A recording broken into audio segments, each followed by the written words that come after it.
All right, welcome back to the IMNerd Podcast, guys. I'm your host, Freeway, and I'm here with my co-host, Kenny. And today we have a very special guest with us. We have two-time YCS Champion. He won right after me, actually, Nizar Sarhan, one of my favorite duelists, and honestly, what I would consider to be one of the hardest opponents I've ever had in my Yu-Gi-Oh career. Nizar, how are you? I'm all right. How are you?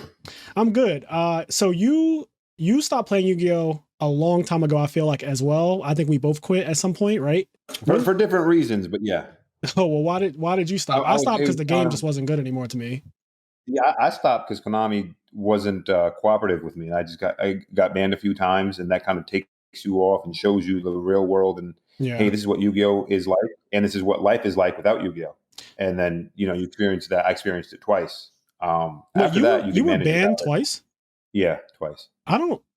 Okay, I'm gonna be completely honest here. I guess I just completely forgot that you were ever banned. I don't even know why you like. Do you want to elaborate on why you were? I have no idea, like why you were banned or anything. Of course. Okay, so I'll say about the first time. First time, you were there. You should remember this. It was at Nationals, I think 2012. So this is what is the decks there?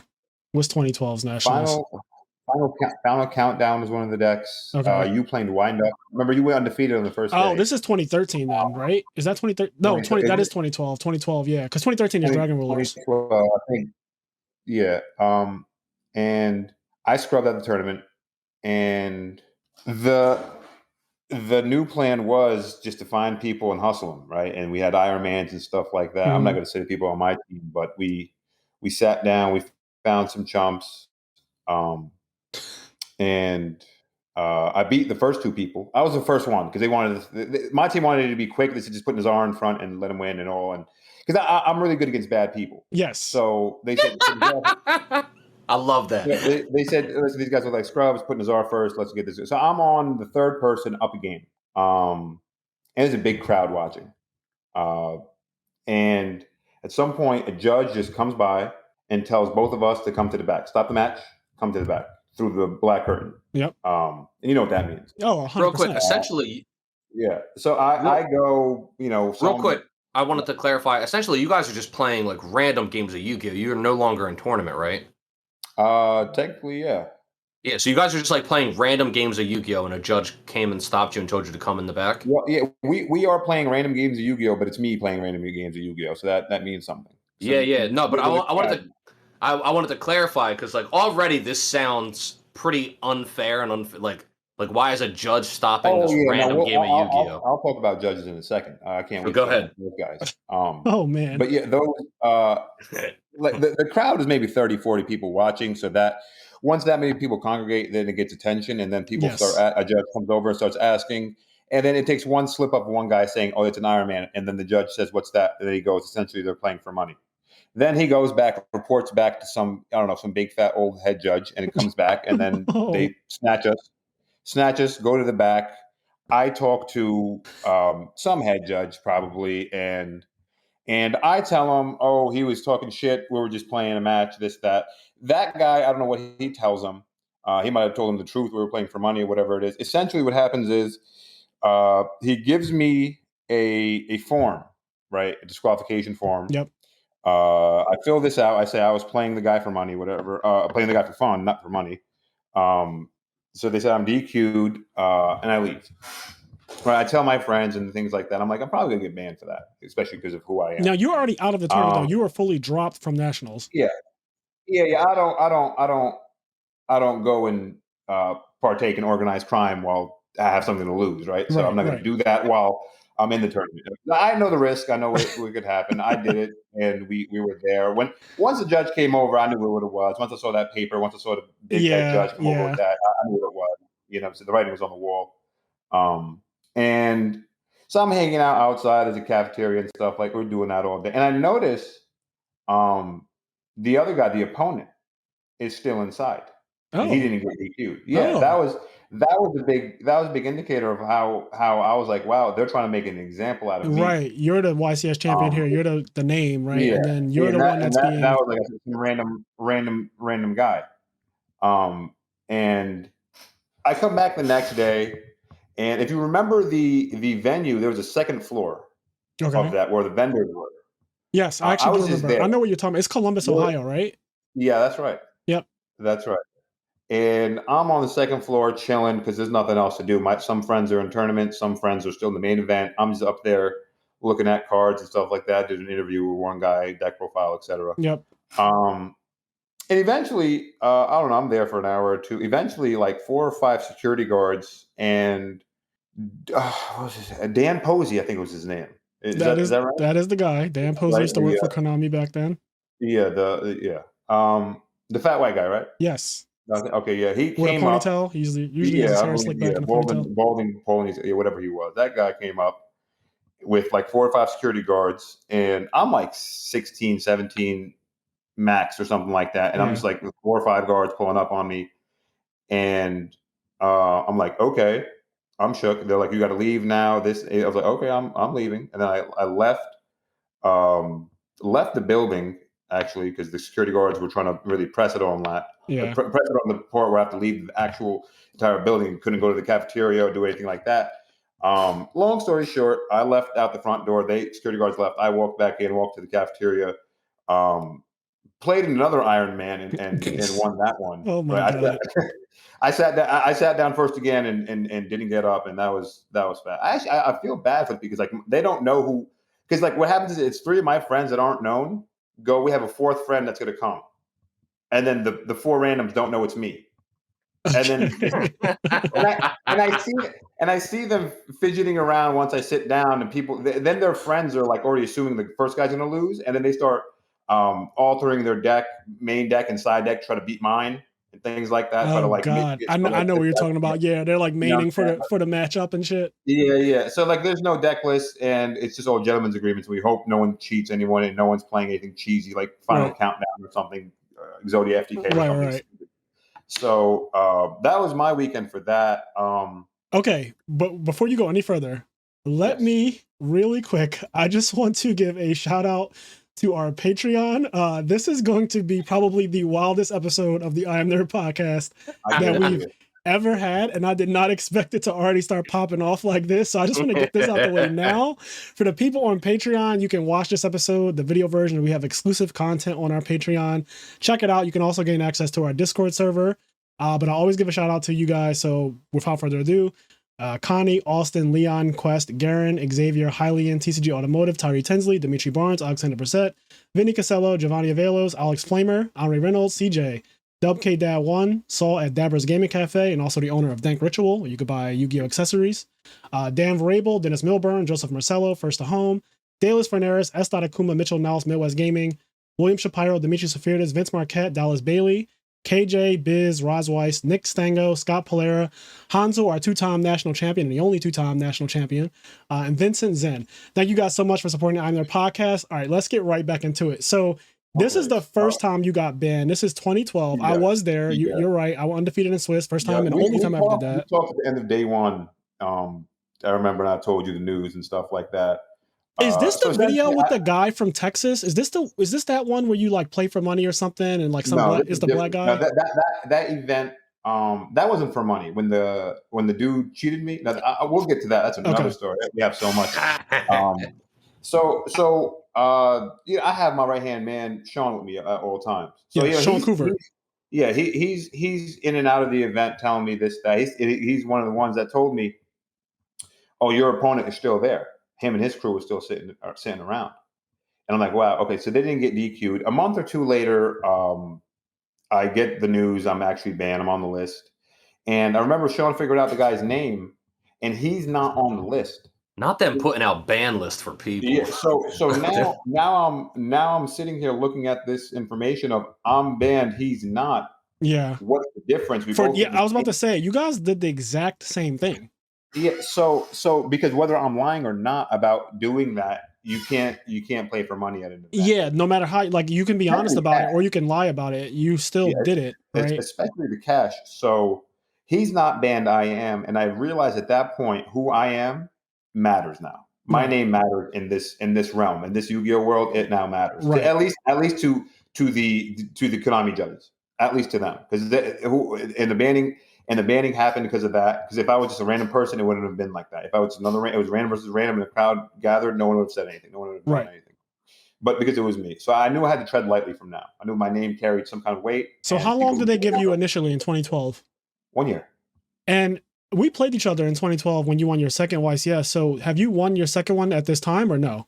I think so. I guess Dallas would. This is after Dallas. So you're already a 2-time YCS winner at this time. Yes.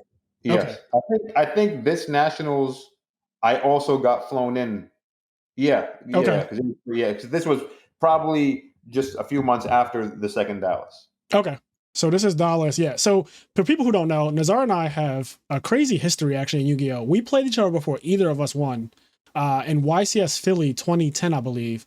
Me and you played each other randomly in like round 4 or 5, both scrubs. I didn't top. I don't know if you. I don't think you topped YCS Philly. No. It was quite amazing actually. We played round 1. We played round 1. Okay. We played the Lightsworn mirror. And it was a Lightsworn mirror. For people that knew me, I played Lightsworn before I played like good decks like Six Samurai and stuff. Yeah. I played Lightsworn, and I played it a lot, and I got good at it. And I could tell you weren't really too accustomed to it. And I definitely wasn't. I picked it up because McCabe and I got it to a certain style and tuned it enough to where it could keep up with the new meta decks and stuff like that. I think you played it because Judgment Dragon beats X Sabers or something like that. Yes, and McCabe had topped with Lightsworn. That was his one top. Well, he topped a lot, but his first top was Lightsworn, and I think I was trying to follow in that like idea of this deck you can just sack it out and it's really powerful when it goes off. Like pretty much JD, no matter how good the opponent is, once JD drops, you're all the same. It's probably the most powerful card. Yeah, but I wasn't what I would call good at Lightsworn by any means. Yeah, so because I noticed it seemed shaky. Things were in the mirror that you would quite understand. Because I played it enough times that all I did was play Lightsworn, so I had an advantage there. So of course I scrubbed. I believe I day 2, but I scrubbed. I scrubbed obviously, and then you win the next one. Yep. McCabe real quick. McCabe got 3rd at YCS Philly. That was astonishing because I love how the legacy is so big from the one event for an entire group of people. Yes. And then I remember reading that and hearing about it, and Sean was actually a Gravekeeper player. Yep. Like OG. Like there was. Sean Kruger? Yeah. Okay. And he was a little excited about things like that, but he also played Samurai, and Samurai just got a new set and it was hot. And I'm reading the cards and stuff like that, and I'm like, wow, this looks really cool. Look at the list from Japan. So I'm like, yo, Sean, let's play this deck. It looks really hot. Gateway seems broken. Shien seems really good.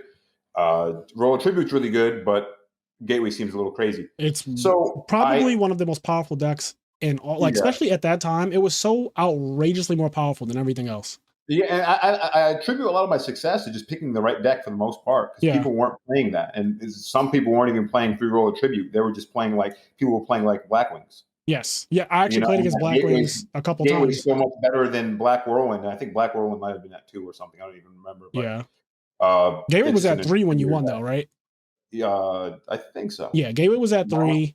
Kuzan or whatever his name is, or Kizan, the guy that's like 1800 special summon himself. Yeah, everything was at 3 in my deck besides like Rhoda and like Solemn Judgment. Did you make any like meta choices with your deck? Was it like well tested? Yeah, absolutely. It was. I think that's what made it. I think I was the only Samurai player in the room not playing Book of Moon. Okay, Book of Moon was trash. Book of Moon was really trash, but like people didn't actually understand why Book of Moon was so bad in Samurais. And I looked. You almost look like a fool when you are against the grain that much and you're singled out. Yeah. Well, trust me, me and you both know, because honestly, all of my success has come from pretty much trying to do something different, right? Like trying to go against the grain in Yu-Gi-Oh. I think it's been my most successful times ever playing Yu-Gi-Oh. Is just like doing the opposite or doing something different than what everyone else is doing. So the way I practiced, I never really tested like that against people. Because that was too easy. People were too bad. Yes. And it just didn't really do anything. So what I would do is I would sit down in my room for hours a day and I would draw a hand of 5 or 6, whatever, and then I would put my opponent on the play and they would have the nut opening in a realistic deck. They would go Shien set 3 or something like that. And I'd have to be able to out that. I did the same thing in other formats. And sometimes when I would go first, I'd take my real hand and then they would have the best hand for my hand. I would say I would need to have the best cards and the most consistent deck to be able to perform every single time. So when I get into a situation in a real duel, and it's obviously they don't just draw the unreasonable nuts like all my opponents that I'm making up do. Right. It's a lot easier. But what was like that was I noticed it in my testing when I played Book. Book was bad in every situation when you're playing Samurais. Book of Moon's a great card in the format. It went to 1 after I won, and I played 0. I played 3, I believe, when I won. And it made sense in that deck, though. It made sense because booking your own spy was great. Yes. In Samurais, there's no reason for you to book their monster because beating over it didn't matter. You didn't have a Shura or any kind of Shura-esque effect to benefit from that. Nothing really had piercing. It was bad against Frog Monarchs because every Monarch just gets value, right? They Kai's your Shien, you book it, doesn't feel great. They Mobius your back rows, rise at this, doesn't feel great. So what did you play instead? I'm guessing 3 warning, maybe? Upstart Goblin. I think I was ahead of my time. Upstart Goblin. You were playing Upstart Goblin? 3 of them. What? Let me get a round of applause for my boy right here. You're telling me before Let me get a round of applause from my boy right here. You're telling me that you are probably one of the first people, honestly, to win in modern, at that time, I'm going to use the word anyway. At that time, you won with 3 Upstarts. Now, people attribute Upstart Goblin to Patrick Hoban. I'm sure you know that. They give all the credit to Patrick Hoban. I think even I said it on this podcast probably multiple times. I never knew that you played Upstart Goblin in your deck in 2011. This is 2011 we're talking about. Yeah. Yeah, it was really good in the deck. If you knew how to sequence, if you knew how to Rhoda and Smoke Signal and Gateway Search prior and knew what you were looking for, if you knew the math, knowing when to draw the card and when to not draw the card. So it's not even a 37 card deck. It's actually more manipulation than that. It's not like you just draw Upstart Goblin and it automatically goes to the grave. They gain 1,000, you draw a card. No, there's other times where if you play it in the right sequence, it's more equitable than just Upstart Goblin. Right. You could make yourself kinda have a high chance of drawing a trap card. Yeah, you could be like, listen, I only have 1 piece of Shien. I need to Upstart first, or vice versa. You have both Shien parts in your hand. You want to Rhoda and Smoke Signal first, get those in, and then Upstart and hopefully draw not one of those two, either a trap, a gateway, a united, etc. Right? So you would know how to use those. So it's actually better than a 37 card deck. So even when Hoban was talking to that, I don't know if he actually elaborated, but it has more equity than just a 37 card deck. Yeah, that's actually crazy. I never knew that. And how many warnings did you play in your main deck? 3. You did play 3. Okay. A lot of people. I only say that because a lot of people did play 2. And I think that was a mistake. That was a big mistake. Huge mistake. That was the best trap card to flip. A lot of games were over when you just went Shien with a bunch of Keyzons and a Grandmaster and set 1 Solemn Warning, and that was it. Because they would go activate their own things, try to do the same thing, either Mistworm, Black Rose, etc. Try to out your book, and you flip Warning on the first guy, and then the game's over. Yeah. And that's how it really went a lot of the times. The life points were negligible. Nothing really attacked directly. Once your board was broken, you probably lost anyway. So life points were just irrelevant. Okay, so yeah, you played 2 of the counter trap as well. I'm looking at your deck list now. I actually just pulled it up. So you played 2 of the counter trap, Musakani, Magatama. You play 1 Solemn Judgment. Mm-hmm. That's a staple, obviously. Mirror Force is in your main deck, and then 2 double-edged sword technique. Yeah. Notable things that aren't there besides book were Trap Dust Shoot and Royal Oppression, and those cards were like ban worthy and in a lot of decks. And I decided to not play because when I go second against the guy that has the nuts, Dust Shoot and Oppression don't do anything. They're terrible. They're actually awful cards. It sounds really good when you're on the play and you have them, but being on the play was a gift enough for me. Yeah. So when you're playing a go first deck and then you start adding more go first cards like Oppression and Trap Dust Shoot, it's not only going to be inconsistent when you're going second. It's going to be such an overkill. It's going to be so much more than what you need to be doing. Because if you're going Shien with a bunch of guys next to it, and you need to set Dust Shoot and Oppression, like it's a little bit too much. It's the concept of win more. Like those cards don't help you win; they help you win more. Yeah, in that deck, sometimes Oppression. In that deck, exactly. Royal Oppression was necessary in other decks like Gravekeepers and Shura. They don't go Gateway and summon 5 guys in a turn. Yeah, so, but in that deck. They didn't help win; they helped win more. Yeah, just like how Book of Moon was good in the format, but not good there. Make right deck choices, and that's what it came down to. Because there was just no reason to be playing Book, because you can't save your own monster because Shien face down sucks, and if Shien were to die, you could let it on the Samurai die anyway. So anything like that, Book would make you dodge. Yeah, Shien protects himself anyway. There's nothing you want to run over. There's nothing you want to book on your own creature. It just what was it good in, and is it good against Gravekeepers? What are you booking? Is it good in the mirror? It's just going to force a Shia negate, or if they have Tagmusha, that eats the book. So essentially, if you're not going to use it for protecting your own guys, it's just a trap card. If it's just a trap card, it's only going to set the monster about the Deepers and Mirror Force warning. But I don't know. That seemed to me like the biggest thing when my opponent had the nuts. Book never came up good. Ever. So that's how you test, because I think it's actually interesting that you gave us your testing method, which I've heard of testing methods similar to this, and I actually used to do one.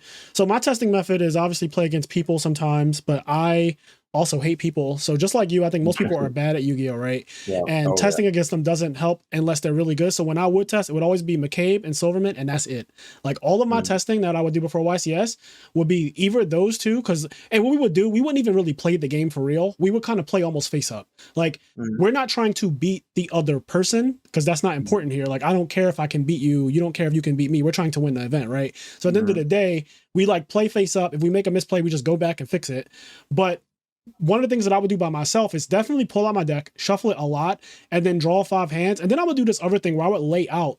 If my deck was 40 cards, I would lay out every possible hand. So like literally 5, 5, 5, 5, 5, 5, 5, 5, all the way down until I hit 40 cards, and see if every hand is playable or decent after a shuffle, and keep doing it. And when I would see like weak hands in that assortment, I would say, okay, some of these cards need to come out because this hand's a brick. Like 2 of these hands, 2 out of 8 of these hands are bricks. Right, like you know, you get 8 hands, and they're all 5 cards, and like literally look at them. Or if it's 6, you know, if it's 6, draw 6 cards or whatever. But I always look at like 5 and just make it even, and see like how many of these hands are playable, how many hands are terrible, and what's making them bad. And then the other thing that we would do is, if a card wanted to be tested, instead of literally say like playing a million games until you draw it, just put it in your opening hand every time. Yep. Like I'm going to open with Dust Shoot every single game, going first and then going second, and see if I win. Every single game I'm going to open with Dust Shoot. And that's so like we have different testing methods, but I like your method of like you literally take your deck and you would just shuffle it and draw and see like, okay, this hand is ass, and it's because I have Book of Moon in it, or this hand is ass because I don't have enough traps, or whatever the case may be. You had to do that, because playing against the bad people, you win anyway. Yeah. Right. Being good, because I already got good. I had to get better and be able to beat them when they drew the nuts, and had to get better. That's why I played like 6 hand traps in my second Dallas. The only way I lost was when I would lose a dice roll, and they would wind up and rip 3-4 cards, either, you know, Magician Shark or Tour Guide Shark Reborn and stuff like that. They used to go nuts. So for the first win, right, the 6 Samurai win, how many mirror matches did you play in Swiss? Do you remember? Was it a lot? Yes, a whole lot. And I only lost 1. Who was that guy? Did he top, or? It was Jerry. Oh, okay. All right. I don't believe he topped, but yeah. Okay. That was my 1 Samurai loss. Well, maybe probably like 6 or 7. I played probably like 6 day 1, and 1 day 2. And then were you X1 or X2 after Swiss? I was X2. Second my other loss, day 1, was to Black Wings, but I got his ass back in the top cut. I forgot whether it was top 32 or top 16. Because one of those guys was Georgia Orlando playing Samurais, and the other guy was the Black Wing guy that beat me. And you trashed the Black Wing guy in top cut. Yeah. But that's what I actually got lucky. I had a no-show the first round of day 2. Okay. So I had it high. So that was cool. And then I beat the mirror match, and then I think top 32 was Georgia Orlando. And who's in the finals with you in this one? The finals was Trey Massingale playing Gravekeepers. Gotcha. I want to give a small shout out to Joe. He was one of my rivals, as you were. He was one of the people that were actually good. But my testing came up when they have the nuts, because I won game 1 because I won the die roll, and then game 2 he does what I do, but I'm able to like puppet plant and misworm him on the first turn, and then take it over and throw him. Because you have to actually learn how to beat. If they go Gateway, Shein, all these things, you need to be able to beat that. Yeah, you can't just be like, every time they do that, I'll lose. Yeah, so you have to actually be able to beat, and that's why you needed 3 warnings. The fact that there wasn't 3 warnings in every single deck that wasn't like frogs is crazy, because in the mirror match, the gateways just stay around, and every time your opponent summons a samurai, you get counters. So what ends up happening is you have to clear their board, and warning the first monster. Once you warning the first monster, they can't summon anything else. Yeah. It's just so GG. Even if they have like 12 Bushido counters and search 3 guys, it doesn't matter because everything's in their hand. They're about to get attacked for game. So that's essentially what happened to Joe. I just kind of public planted something, made something happen, set a warning. He summoned a guy. I flipped warning. Nothing else mattered. Yeah, your opponent actually, Travis Messingale, playing Gravekeepers. I mean, he probably just obviously used the list that me and McCabe had played and for the last YCS, but he only played 2 warnings, for example. That was crazy. And another guy who got top 8, Salvador Froilin. I'm sorry, I'm mispronouncing your name, but he top 8'd that Dallas event that you won in 2011, and he's playing Black Wings with 2 warning. So there's a couple people playing 2 warning, but then the top 4 is you with 6 Samurai, Travis with Gravekeeper, then 2 other 6 Samurai players, Arnold Alvarado and Daniel Carlos. And they're both playing triple warning. So yeah, that's the correct way to be playing anything like that. Something the life points don't matter. If you drew 3, you probably won the game anyway. If you were able to get a board up, life points never came up. I never cited any of them out, even with Solemn Judgment in your deck, because like the game might be over at the first one. You just go to 6,000 and they offer a handshake. Really. That's so wait, you said you never sided out, right? Warning never. So even if you go second? Yeah, that's okay. Right. And your side deck I saw had like Puppet Plants and Cyber Dragon, Smashing Ground, Bottomless, Dust Tornado, Nobleman to Cross Out, Kinetic Soldier. So I mean, it looks really solid. It's everything here. Completely checks out. My sideboards are usually never really exotic. My tech is most of the times in the main deck. Yeah. One big card that I might have also been the only guy in the room playing was Anishi, Sheehan's Counselor. I see that in your deck as well. Yeah, that was for the time because Chaos Sorcerer was that was just as good as Chaos Sorcerer was because of what it did, the functionality of it. Because like I said, I always put my opponent on the play and they go Sheehan set warning. It's going to be hard if they go Sheehan with a Gateway and like 4 other Samurai. It's going to be really hard to beat that anyway if they have a warning. But what you would do is you would Sheehan, they would flip a warning, and then you would need to have a Nishi to kill their Sheehan. Yeah, not, you're the only one in top 4 playing Anishi too. I'm looking at every list right now. No one has this in their main deck except you. So yeah, I assume people just didn't really test. They just kind of took lists and said, let's play this and this. And I'm just reading all the cards, and I'm willing to play whatever it was as long as I thought it was good. Yeah. Things like Yaichi later made a contribution to the sideboard and things like that. Anishi was good. Anishi was really solid. It won me a game in top 4. I believe it was a mirror match. About the life points, I think he flipped 3 warnings, and then I just summoned an Anishi and attack for game. Real quick, I want to point out something that you said. You said, I assume some people didn't test, they just took list. That's probably half true. I think another thing is, you said this earlier, you said you were already good. You already learned how to be good. Now you need to learn how to be better, or like that's why you set yourself up for like you made like these perfect situations that were hard to get out of, and you grinded getting out of those situations. A lot of the people that were testing, they were just testing to essentially figure out how to play the deck, figure out the plays the deck had. A lot of those people may not necessarily have been deck builders, where it sounds like you not only did you test to like get out of really tough situations, you also tested and really were good at tweaking your deck build and figuring out things on your own without neck decking. I'm very good with the percentage points and numbers when it came to sequencing and things like that. That's why I liked Upstart Goblin. I played Upstart Goblin and another deck I played. And a lot of the things come down to what does your deck want to do? And how often and how consistent, and what's your goal here in this game? In this deck, it's essentially Sheehan or nothing. The other cards are way too mediocre. You're not going to win there, or like somebody. Yeah, you ain't lying. So if you needed to make a Sheehan, and that was your only way of winning a realistic game, you had to make sure it was as consistent as possible. So 3 upstarts and knowing how to sequence helped it all out. And like I did the same thing Frazier did, where you make the 8 hands of 5 cards each, which ones are playable. Once you learn how to sequence and know what you're supposed to be doing, and you add upstarts in there, and it just becomes so much more fluid, and the hands are so much better, and the 1,000 life points is so negligible anyway. Yeah, I like this. I like this a lot. I also didn't know. I'm surprised it took so much from Hoban to make the card stand out. I feel like the card should have been really like people played 40 anyway. Yeah, and then you could play 37, and if you know how to play the card, it's 37 with more percentage points because you know how to sequence. I agree with you 100%. It was always good. It never had the I don't know. Were people just not like, oh, this card's bad because my opponent gains life points? I don't know what the mindset was, honestly. I can't remember why we never played it. Because if you, now, right? It is. If you think about it though, Nizar, so my deck, right? Pretty much every deck that I've ever played that didn't run Upstart should have just been running Upstart. Yeah. Even the Gravekeeper deck can be corrected. The 2010 Gravekeeper deck could have been better if we just put 3 Upstarts. Because we wanted to. So you said Sheehan or bust. My deck was Royal Tribute or bust. Obviously, I could beat you straight up if I just Necro Valley your plant deck because plants suck against Necro Valley. But realistically, my real goal is to play Duality or play Allure and draw into or not Allure, but play Duality and then thin my deck out and try to find Royal Tribute, right? That's the whole goal of the Gravekeeper deck. It's the auto win. It's guaranteed game against every deck.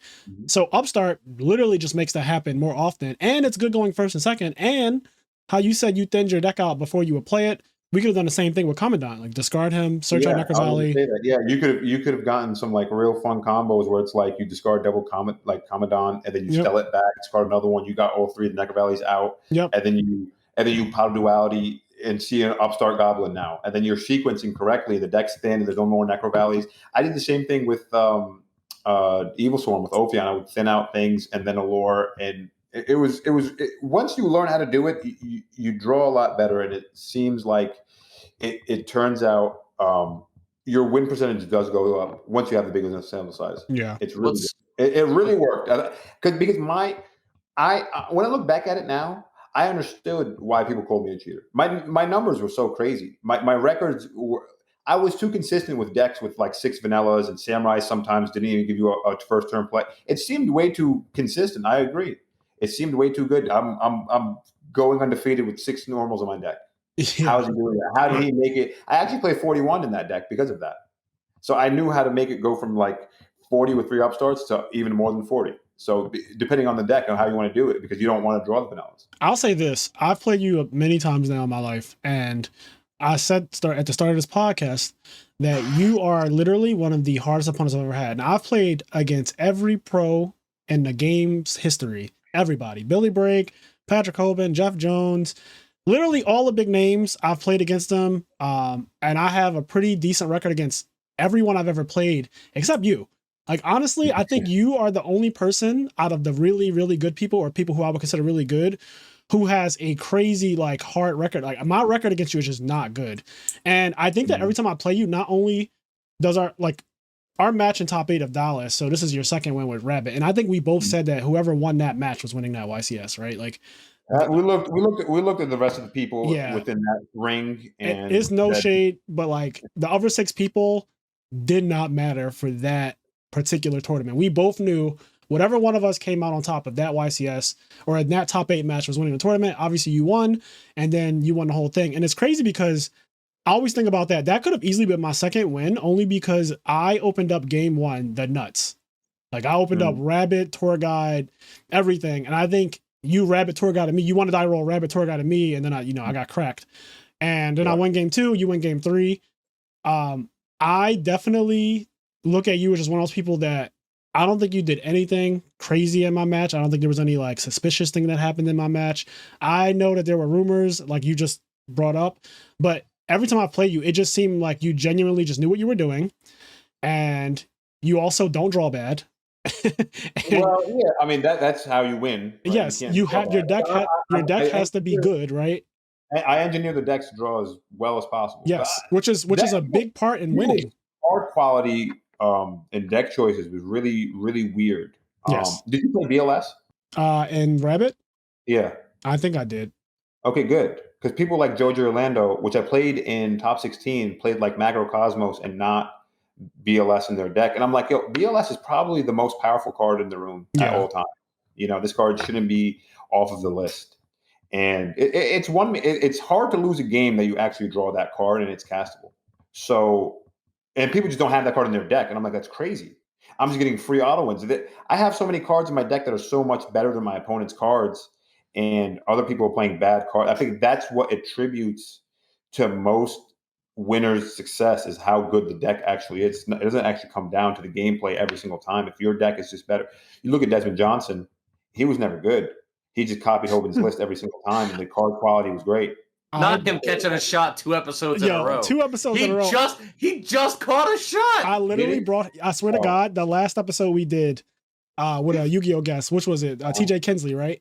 So in the TJ Kinsley episode, I jokingly, but also like half serious, brought up the fact that one of the people with the most tops in the fucking world, maybe not as much now, because like back then 20 used to be an insane number of tops, and Desmond had like 20 tops or some crazy shit. And I was like, no offense, but Desmond's not the best player by any means, but he's so close to Patrick that he has the best deck every single event. So like, if you just have the best deck every event, you can definitely top almost every event. And that's what he was doing. Yeah, absolutely. Absolutely. Especially like him telling him how to play the deck and things like that. Fundamentally, he'll be there. He wasn't a bad Yu-Gi-Oh player at all. Yeah, he's not bad. I'm not throwing any shade on him. But before he met Hoban, and he will tell you this, before he was really hanging with Patrick, he used to play the Karakuri deck. Yeah, I remember that. And that deck is just not, it's not it. It just wasn't it. So yeah. I think he topped something with it. He did. He did top something with it, but that still doesn't make it okay. Because what's funny is he looks like one of my friends, and we made fun of him for that. Desmond looks like one of your friends. Do you know Kenny McCarthy? Of course I know Kenny McCarthy. Are you kidding? Okay, so good. Because Kenny, you'll be hearing this. I love you, brother. He looked like him in that interview he had with us. We made fun of him, so I knew who he was. He started messing with Hoban, got the goo every single week. Every week. Right? And started topping here and there. Bro doubled. We could combine our tops, and Desmond back then would have just been like, I got like twice as many as y'all combined. Like he was out of control. Yeah, probably. How many do you have anyway? I think after everything is said and done, I have 22. But if you do not count ARGs, I think it's 16 or 17. 16 or 17. Okay. Yeah. So I think I have 5. I have 5 or 6 ARG tops. And then the other ones are all Konami, because I know people like to get all weird about the whole ARG and Konami thing. So I have 22 total, but if you take away ARG, I have like 16. And I know I have 16 because I saw something recently. Oh, it was Patrick used to do a list of like the top players in the world based on number of tops, right? So he would have like your tops and your wins next to your name. And I remember Facebook actually just showed me the picture this morning. I should have saved it. Facebook showed me a picture this morning that was me reposting Patrick putting it in Zodiac Duels on one of those pages, and it said Fraser Smith 16 next to it. And then like Adam Korn had fucking like 33 or something crazy, you know? Yeah. If you play for a long time, if you're good, listen, you could win a lot. All you guys are listening that aren't winning a lot, man, you practice more. Also, so we both stopped. I stopped playing 6 years ago. So I stopped playing 2016, 2017. I think 2017 was like the last event I even went to, but I really stopped playing like 2016. I was done. I was on my way out. If you want to delve into why I really stopped playing, we could get back to. Yeah, there's so many things. Well, now you're making me realize there's so many things I do want to talk about with you, because you're such a fucking interesting person to me. Yeah. So first of all, I want to say that on the note of, because you mentioned people accusing you of cheating, and you mentioned the fact that your decks were so much better in a lot of situations, better card choices. I want to say back then, it's possible that, especially without the internet, there's less access to talking to people and hearing what goes on in their head. Listening to you talk, you talk in a way that it's very clear you know what the fuck you're talking about when it comes to Yu-Gi-Oh! I get a similar vibe to when I remember, and all the Yu-Gi-Oh! Guests we have on here are all top quality, top caliber players. But similar to when we had Patrick Hoban on, I'm getting a similar feeling where when I was listening to the things Patrick Hoban was saying, I was like, man, like he really knows what the fuck he's saying. Yes. And I'm getting a similar feeling from you. So I want to say, it's possible that, whether or not you cheated, I don't know. I don't really know you, but I'm assuming you didn't. And I'm assuming, like you said, like you were either so much better, had so much better deck choices that people were like, he must be cheating. So there was a few traits I had. I'm parallel to other people. I'm probably the best Yu-Gi-Oh player against bad people. Where a lot of times, I love that accolade. He keeps saying it too. I love that. And I low key feel like this motherfucker is throwing shade at me because he's one of the only people. Really good against good people. Okay, I was about to say, because you keep saying that and you beat me a couple times. I have a very big range when it comes to that, because I'm very good at evaluating my opponent's skill level and then playing accordingly. Okay. Where everything, it was just pattern recognition to the sleeves, the way he shuffled, the way he talked, how many cards are in his deck. The way he presented everything, his dice, his calculator case, you knew that. A $400 spell ground and a $100 calculator case, you knew this guy meant business. Yeah, like he cared. hey, where you from? Oh, we're in Texas, but this guy's from Florida. Oh, this guy flew in or drove in. He took a serious thing. If he was just a local and it's round one, he's probably a random. He's probably going to suck. Yeah, I agree. I do the same thing. If I'm 4-0 and this guy has a calculator case and the mat, and he comes in and he's clean with it, and the shuffle is right and the PC whites are clean, I'm going to assume. And the PC whites. Yeah, I'm going to assume this guy's a little bit better at Yu-Gi-Oh! Right? I'm going to assume that I can make a better read on this guy, because the reason I was so good against good players was because the better you are, the more predictable you are. Yep, You're gonna make I agree fucking much. It's so much easier to beat good people. Right? But when you then, because given any certain situation, you might do something different against a different player in the same situation. Yep.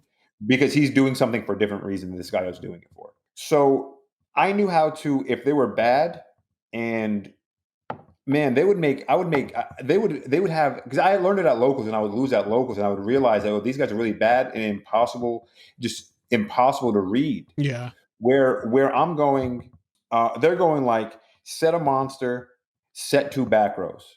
And I'm thinking, okay, heavy storm. Their 2 back rows are torrential heavy storm. And I'm like, damn, this guy was trying to do something crazy. He was probably going to go flip torrential, that's Sangan, get a Spirit Reaper or a Rescue Rabbit or something like that, flip pro heavy, and then go off with either a +1 with the Reaper or have a Rabbit onto an open board. And then like his face down monsters, Cavazools. And not only that, he also has Gores in hand. Right, and that too, he can also have it too, and you wouldn't even know. Because against a good player, they would never fucking have Gores in hand in that situation. But I played against so many people, especially on Dueling Book and Dueling Network or whatever, where you would get rid of their back row. Like they would have like a Prescient set and call it a Haunted set or something crazy like that. You're like, okay, well, there's no way this fucking guy has Gores. And then you attack directly and they have Gores and you lost the game. It's insane. It's like, yo, this guy's so fucking bad. Yeah, it's like that. It's like that. It's actually, and it works the other way, where if you're playing against a good player, you could convince him you have something like Gores. Yeah. Where it's like, you can't convince a bad player shit, because like they're not reading that far ahead. So like, let's say Frazier, you go like summon. We're playing Edison or something. Yeah. You go summon Thunder King, set a back row. I go draw to 6, set a back row, go. You end phase MST. My back row's MST. You think I have Gores now? 100%. Right. And 100%. Right. And the bad player won't, and he'll swing in, and I won't have it, and I'll never have it. Yeah. And that'll be it. But I'll be like, okay, let's say you went like Pot of Duality, CMST, get it, summon Thunder King, set 1 or 2. And I set just MST, and you end phase MST it, you're going to absolutely think I have Gores. If you're bad, and I wouldn't even have Gores. I would just set MST and say go. And I'll be like, Frazier's good. He'll MST my back row and see it's MST and realize I have Gores and won't attack. And I literally won't attack. And I will never attack right there. And like how you said, it's easier to play against the good people because they don't want to get punished. And you could bluff a situation where it's like, hey, you'll get punished if you do this. It's almost like playing like a cash game at a like low end casino. You're playing like 1-2 stakes. You can't bluff the bad players. They don't care. They won't take a read. Yeah. So all these things will teach you how to play against the bad players, the people that are decent, and then the pros. And the pros are the easiest ones to read. They'll make the best play every time. They're sitting there thinking about it. They're making the best reads, and then everything you know about that. Because when they Sagan search, when a pro Sagan searches, I more likely know their hand and the rest of the contents of their hand than a bad player. Yeah. Because a lot of the times they could disguise it. Because they didn't search Rabbit. Their plan was to kill my Lagia and then play Tour Guide and then Leviar, get my Rabbit back and keep all 3 Rabbits in his deck so he could top deck it later. And then those percentage points matter. Yeah, that's true. All those things come up, and people don't actually. When I see people play and test and things like that, when I do it privately, because at the time it was just between me and Sean. I had a lot of plays I only gave him. Because it was just me and him out on a team, really. So I have a question. So you are a deck builder too, then? Yes. So like the decks that you played and won with, and the decks that you've taught with, and stuff like that, and you've had success with, you literally made those decks. Yeah, I don't think I've ever net decked something and never tuned it, at least. But I've never really taken someone else's like 40 card main deck and said, "Oh, this is perfect." I don't ever remember doing that and saying, "Yeah, this is perfect." Yeah, no, this is interesting because I always knew you were good technically because I played against you many times and you were just very difficult to beat. You're not hard to read per se, but you're doing things that are annoying. You know how just like you play against somebody really good and they're just annoying because they know what they're doing. They're playing very close, very clean, and very I can't catch you slipping is what I'm saying. Like it's hard. Yeah, I don't recall me misplaying. Once I got to a professional level, I know everyone says they misplayed things like that. I haven't caught a misplay. I've read over my feature matches, told other good people, hey, if you catch something, let me know what you have done different or anything like that. And it seems pretty pristine, but maybe when I'm on the spotlight, I'm really focused and zoned in. Yeah, laser focus. Everything just has to be very pristine. Yeah, so I always knew you were good technically, but I never knew that you were also a good deck builder. Honestly, I don't even know what I thought about you like building decks because obviously if you're winning YCSs, you have to someone's making the deck, right? Like that's the big part of it. Like you made it, someone made that deck. Somebody chose to put fucking Anishi into their deck. Somebody chose to put BLS into their Rabbit deck, right? Yeah, like so that things were like clear to me. And there was a pattern. Like when the Samurai cards first came out, Strike and Neos, and they printed 6 Samurai United, I believe, which is Pot of Greed. And Gladiator's Assault, I think, had a Graceful Charity kind of thing. And they were going on this theme. These banned spell cards could be played in the decks that are respective to them. So like 6 Samurais get to play Pot of Greed. Gladiators get to play this Bad Chariot and things like that. And I'm just looking at the card like, oh, this is Pot of Greed. And then I look at Nishi, oh, this is Chaos Sorcerer. And years later, in my head, I'm like, why aren't people playing Chaos Sorcerer? Isn't that card ban worthy? Isn't it on the ban list now? Why is that not in people's Samurai decks? Play one, and if you make a Shien, it's live. If you're not making Shien, you probably lost anyway. Yes. So having this card in your deck as a one-of is kind of a freebie. I guess it was bad against Necro Valley, but like, who cares? That you beat that matchup though. That matchup is actually in. If they didn't roll a tribute out of your hand, you're already blessed, right? Yes. So I'm not too. I didn't play Gravekeepers at Dallas because that matchup was so abysmal to me. Yeah, it was really even going first. I didn't like that matchup. Yeah, there's no way. Royal Tribute doesn't even bail you out because they might just have a bunch of smoke signals and roll. Yeah, and that has happened to me. I've literally played against somebody whose hands was Warning, Magatama, Smoke Signal, Rhoda, and like literally no. I'm like, what the fuck? And then they just OD on me. That's why the deck didn't always give you a game. It drew like that a lot. It didn't have a lot of monsters. So it was just good against. I wasn't gonna put a card. I wasn't gonna not include a card because it was bad against the good matchup. It was good against the guy that had the nuts. You also, just full disclosure here, your deck only played 13 monsters. It looks like, and that is less than Gravekeepers. And Gravekeepers, I think we played 14 monsters. Yeah. So you actually will survive a Royal Tribute like better than my deck, which is crazy, right? Like maybe the Commandant like bails you out a little bit here and there. A little bit, yeah. It was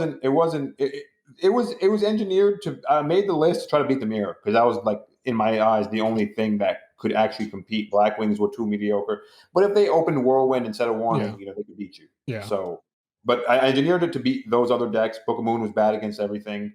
It was okay just to get a Shia negate off, but at that point it could have been any spell that did that. It could have been Smashing Ground, Soul Taker. So I have a question. Yes. So we're talking about like, a lot of success and stuff. And I want to know, you mentioned earlier when we were talking about us playing at round 1 YCS Philly 2010. This might have been, So we played each other in YCS Philly 2010. And I think you said that you were a scrub at the time. Obviously I was as well. But we both win back to back after that. Like I win the next one, you win the one after that. At what point do you think that you became a good Yu-Gi-Oh player though? Like when do you think it happened? I thought, okay, so I used to go to locals as a kid and I was playing gadgets and stuff. I couldn't afford Teledad. Yeah. But I would see the people with $1,000 Teledad deck misplaying because I would lose to the deck and learn what it's doing. If they go malicious, activate teleport, make a Stardust or a Claw Spider or Thought Roller or whatever it was. Yeah. And I would learn the plays and sequences and I would lose to that most of the time. I was playing 6 Samurais at the time with Great Show and Shien. And if I would get lucky and maybe OTK them if I drew the nuts or whatever, I would sometimes do games at my locals. But I would see them and I would watch top tables and I would see like a Teledad mirror and I just see misplay after misplay. This guy's like 4-0 at the local and I wish I was 4-0 at any point in my life. and I could never do it. I'm watching this guy misplay, and it's just because like his deck's so powerful, so he's winning because he has Dark Arm Dragon in his deck, and he just makes egregious misplay after egregious misplay, and loses to somebody. Fuck this guy. Whoever this guy is, fuck you. And he had the resources to win the game. I'm pretty sure because I was like, if I was in your seat, I would win. And then I'm starting to think to myself, am I better than this guy? Because I used to think the people that were talking to locals were just better than me. And then I realized, and I'm looking at him, and I'm like, yo, listen, my last opponent that did this to me, Teledad, wasn't doing what you're doing. And he's losing, and he's misplaying, and the most egregious misplay was he summoned a Malicious in attack mode and ended his turn one turn because he thought he had a teleport or a Krebins or something like that. Gee, and what? Yeah. So just bad, just blatantly bad. But he has money. Yeah. He has money though. You know what it was? He went set teleport, was ready to pass. Then he went look at his teleport face down, get Malicious from the grave, summon it from the deck, and then try to flip teleport. And his opponent was like, "You just set that." And he was like, okay. And the Mally was just in attack mode. And then he just passed and lost the game right then and just there. Terrible. I'm watching this, and I'm like, these guys, and I knew that, like, the quick play spell. And I'm watching these guys be really bad. And I started thinking to myself, hey, am I just good with a bad deck? Which is possible. Yeah. And I'm looking at it like, and I'm playing people with Samurais, and I'm losing a lot because the deck's bad. And then I had one guy I knew. I was like, hey, would you mind if I used your deck? Just like for a fun duel against somebody else with another Teledad deck. And I'm going about 50-50 with the guy. And this is a random scrub that just goes to locals around me. So I'm as good as the random dude with Teledad, but it's just that powerful that's propelling him to win.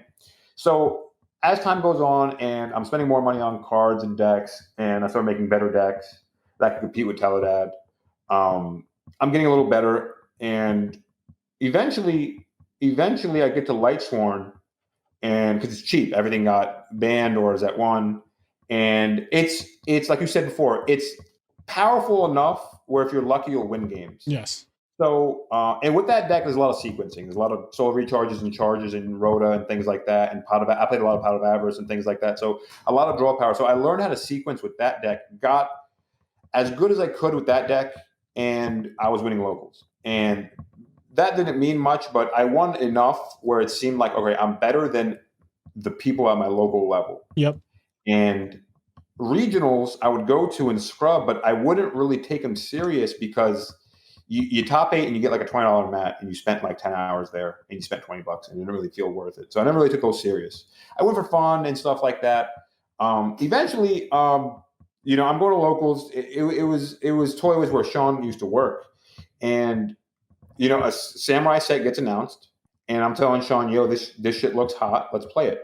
I borrow the deck. He borrows the deck. And we go to Dallas. We've tested this and that. I made a list. He made his own list. And what happened. And then at that point, he was so enthralled by that. He then made his list, whatever my list for Charlotte was, he made it. He copy and pasted it. I love that. I love that he was like, fuck this. My friend just won a YCS. He clearly knows what he's doing better than I do. So I'm just going to play what he's playing. And there's nothing wrong with that. Some people are not good deck builders, and I'm one of them. Like, I'm back in the day, I just wasn't a deck builder. And thank God I had, good deck builders around me, because deck building is not easy. Again, I pride myself on being a very good technical player, even though a lot of it, honestly, scary to some people is just I'm just freestyling. Like, I kind of learn in the moment a lot, which is, I guess, one of my like abilities, is that I'm really good on the fly. But for the most part, I'm just a really, really good technical player. Like, if you're bad and you make bad plays or you just misplay, I'm going to capitalize on it. Like, every time I'm going to destroy you if you misplay. So like, if you're not extremely clean, which is why it's so hard to beat you, if you're not extremely clean, you're going to lose. Okay. Yeah.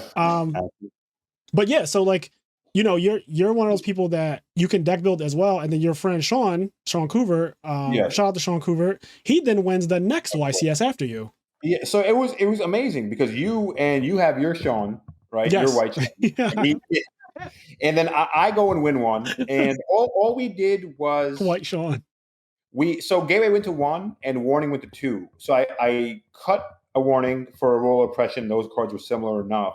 And then I cut a Gateway for a double edge because that card was explosive. So it added some explosiveness to removing Gateway. And then I added Book of Moon because plans started getting hot and it was good against Debris Dragon. So I added Book of Moon. And it was the same. The other 37. Not you adding Book of Moon after shitting on it for 30 minutes. Well, yeah, the Gravekeepers got hurt a little bit, and then Plants. It was good against Debris Dragon, but no one really played Debris Dragon at Dallas. So everything was I think Charlotte was the event where Dragoonity came out too, and I think Book was good against them too. It destroyed that deck. We added the Book, and actually, it feels like a dream because I actually didn't lose a match, and he didn't lose a match till he lost to me, which is the guy that made the deck, and I'm the guy that just won the last YCS. Yeah. So his one loss in tournament was to me. That's absurd.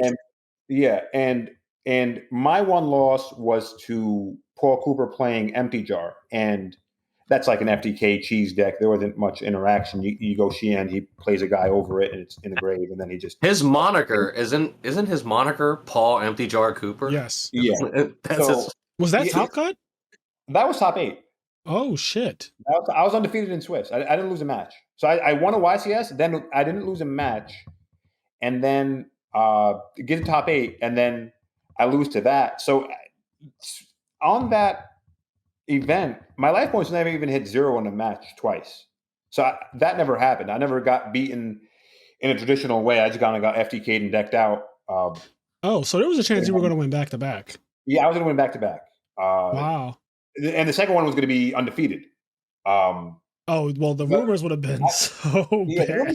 You might have gotten banned right there. The deck isn't as consistent as I make it look, but it is that consistent if you're good enough. There's a lot of if you knew how to sideboard. I had a friend citing out things like 6 Samurai Monsters. You only played like 13. Yeah, and I would just see like a Kagemusha or Kageki in the sideboard. I'm like, what are you doing?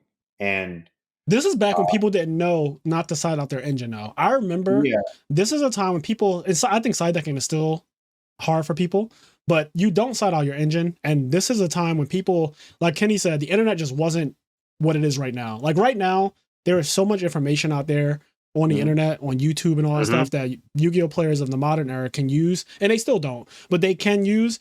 And when we were young, like, and in our days of topping and stuff, that shit didn't exist. Like you got some troll channels or whatever, but we didn't have great resources for understanding how to actually side deck correctly. You could net deck the deck and the side deck, but nowadays you can find a video that'll say like, when you play against this deck, this is what you side deck. Yeah. And like that didn't exist before. Yeah. Or now they have fucking actual people on Metafy training you and teaching you literally how to play Yu-Gi-Oh. Like some of the best players now do that. I think a part of my success was that the competition couldn't really compete, right? Yeah. They didn't have the skill set and they didn't have the resources, the internet, just to be like, okay, I know how to sideboard now. Because if people showed up and didn't know how to sideboard, that was already a misplay inherently. Your deck is just going to be. Not only do I think your deck's inferior when we sit down, post board it's going to get more inferior. Yeah, you're not sideboarding correctly. You're just bringing in the wrong cards for this matchup and things like that. Oh man, I remember people like they're on the play, they're keeping in certain hand traps in the mirror, and there's a lot of issues with a lot of things. And if you avoid all the misplays, if you play really clean, you could get to astonishing records like how I had. Because I have a few friends do the same thing. Once your deck is clean like that, because I actually want to call Sean's YCS win essentially undefeated. The only person he lost to was the guy that won the last YCS, which is your best friend, and made the deck. It's playing the same deck, and you know his deck, and he's just going to be that much better than you. Yeah. And it's just like there's nothing you can do. We're playing the same exact deck, card for card. What can you do about the guy that just won the last YCS, is undefeated currently? And not only is that the case, he didn't even care about the match. We were both 9-0, guaranteed for the top. He didn't care much about it. Yeah. I wanted to because you know how it is. Yes, I know exactly how it is because you won on your first top, right? Because I appreciate it very much because I won the YCS in Dallas, and you're doing your huddle around with your boys and you're walking around, and then I bump into you and you're like, welcome to the club. And instead of it being like a bunch of haters in the corner saying stuff about the kid and, oh, he has no regional tops, oh, look at his sleeves that he used and things like that. So to clear that up, I didn't care about regionals because I didn't care about $20 mat. And then the sleeve, that was the first YCS, I believe, that made us re-sleeve and top cut. Oh yeah, they used to do that. I'll top with Dragoonities, by the way. And for people who care, this is the event that Sean Kubert won after Nizar won. I played Dragoonity because I had a chip on my shoulder. This is a real quick story. Sorry to cut you off, but real quick story. I had a chip on my shoulder about being known as just the guy that played Gravekeepers, right? So I didn't want that to be like the only success I ever had was, oh, you just play Gravekeepers and like you never topped again. You just disappeared. So I was like, I'm going to top with a different deck. So the very next event was Dallas. I played 6 Samurai, scrubbed out. The next event after that was Dragooney, and I actually topped with it. And then I started to think, oh God, now they're going to say he's the guy that only plays field spell decks because Dragooney play field spells. So I had like this crazy mindset where I said I have to top with a different deck every time. So then after I topped with Dragooney, I switched to agents, and then I did X Sabers, and then I did, and I just kept changing. Like then I did plants, and then Karakuri. Like I just kept changing my deck because I had a chip on my shoulder about being known as you're only good with this one deck. So I totally get it. Like you won Dallas, and then you were like, I want to do well at the next event because one, winning on your first top, people already think like, oh, you're a random, because at the time, like technically we are randoms, right? To people who are not from the tri-state area, like New York, New Jersey, Philly, they think we're randoms. So they're like, this is a random person. He beat my favorite. Like Billy Break lost in top 4 of Charlotte, I believe. And like they're mad. Like they're mad. Their fave just got beat by some guy who they do not know. And there's nothing like a chip on your shoulder to like drive you to do shit like go 10-0 at the next event and then almost win it until you run into like empty jar. Like it's crazy. Yeah, there's something silly like that. Yeah. No, it just reminds me of somebody calling Hansel a random at the Nationals. Yeah.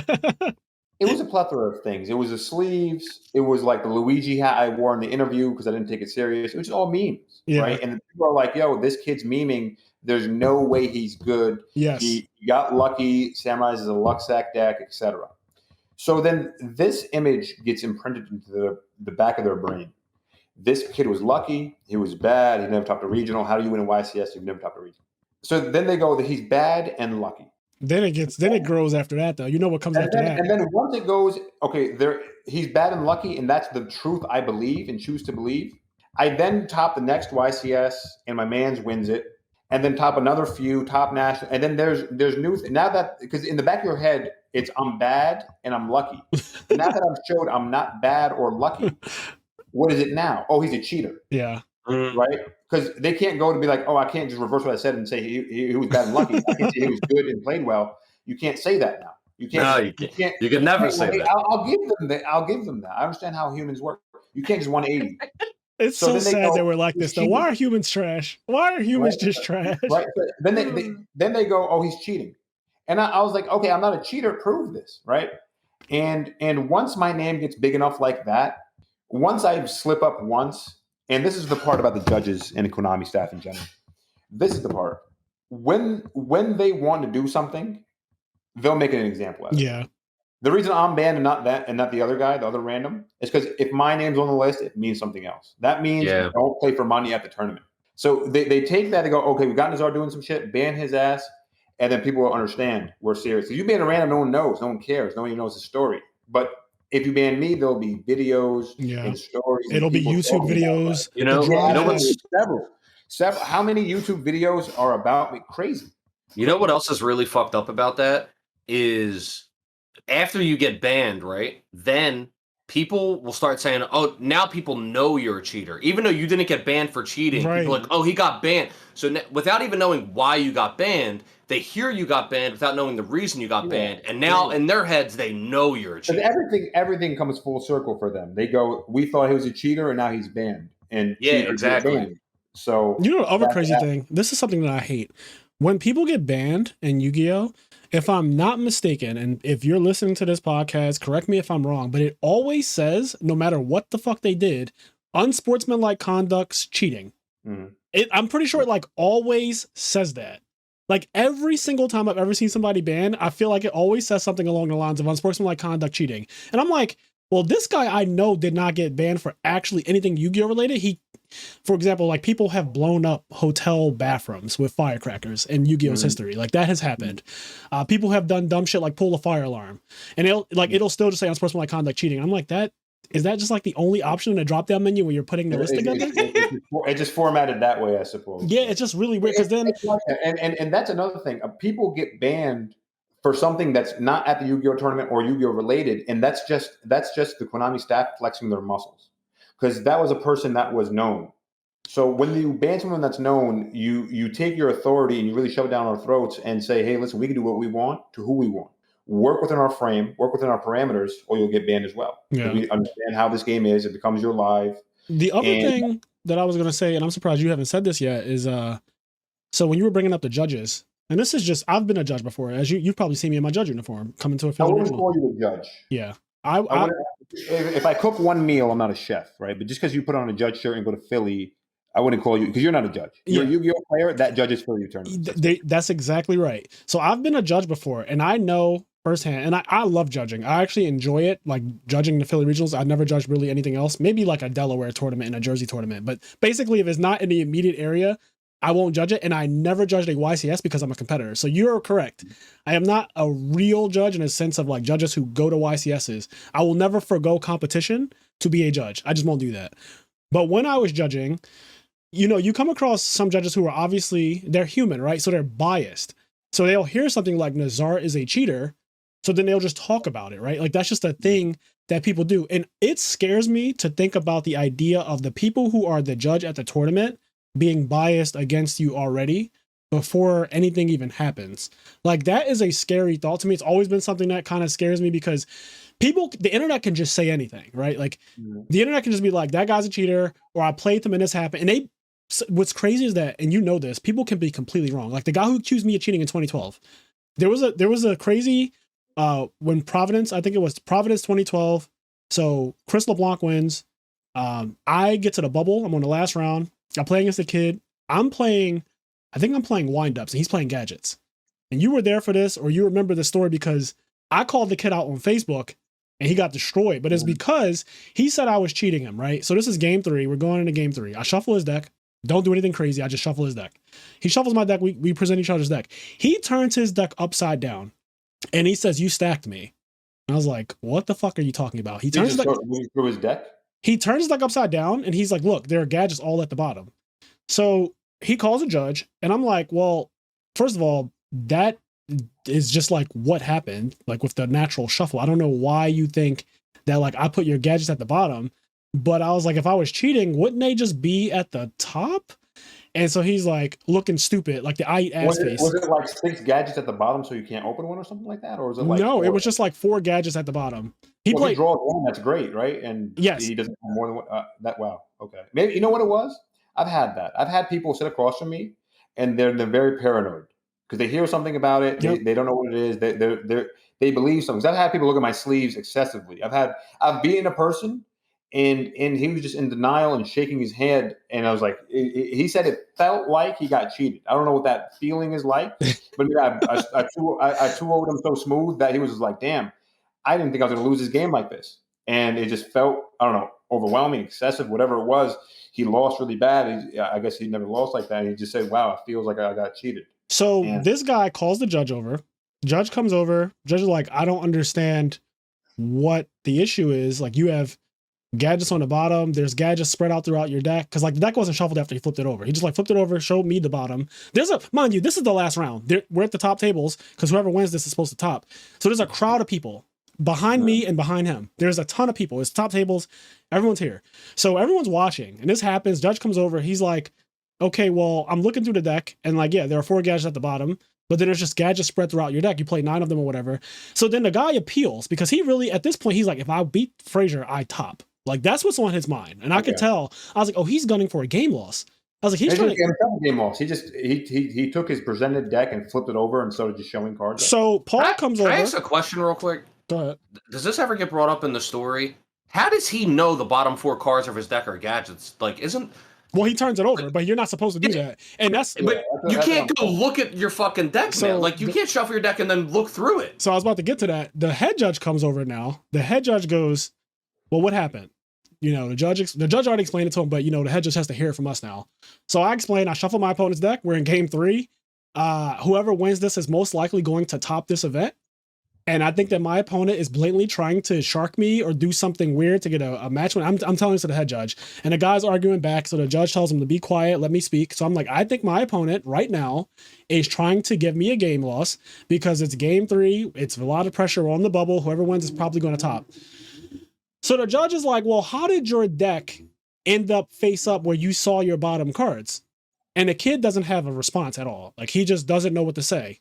So I'm like, exactly. He should have never turned his deck over to begin with. But I was like, even so, the floor judge who came over looked through his deck and was like, this deck is randomized. I mean, you can draw 4. It's not out of the realm of possibility. If you fucking play 9 gadgets, you can draw 4 of them, or that 4 of them could be on the bottom. They weren't even in his opening hand. And so I said, and this is probably dumb, but I was so angry that I was like, honestly, if I were fucking cheating this kid, they would be in his hand. Like, I don't know why he thinks that 4 gadgets on the bottom of his deck is somehow me cheating, but I was like, any bad hand I've ever drawn with gadgets, mind you, I played gadgets in Edison, YCS 2010, or SJC 2010, and I went 9-2 and got 35th place, or 34th place. So I loved gadgets. I played 9 gadgets in my deck. I know what it's like to draw 4 gadgets. So as this kid is telling me that I stacked him and put all his gadgets at the bottom, when there's 4 at the bottom and 5 fucking spread out throughout his deck, I was so angry. I was like, if I wanted to cheat, if I knew how to fucking do what he's saying, they would just be in his hand.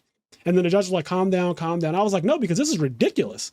I was like, this guy's trying to get me a game loss because we're on the bubble, we're going into game 3, and he's just making shit up at this point. And then obviously, after everything is said and done, the head judge is like, okay, I'm going to have you guys both shuffle. I'm going to stand here, and you're just going to play out the match, and that's it.